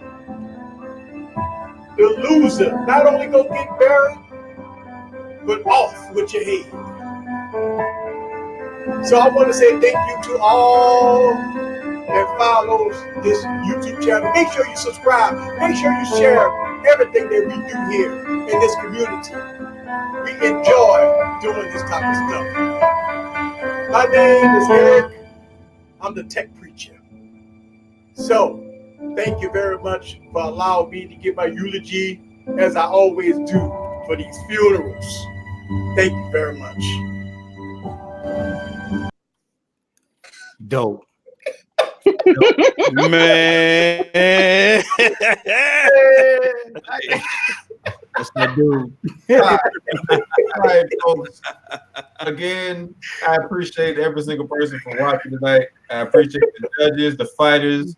As I've said from the jump, man, it's not easy to get on there and do this, folks. It's not easy to get on there and do this.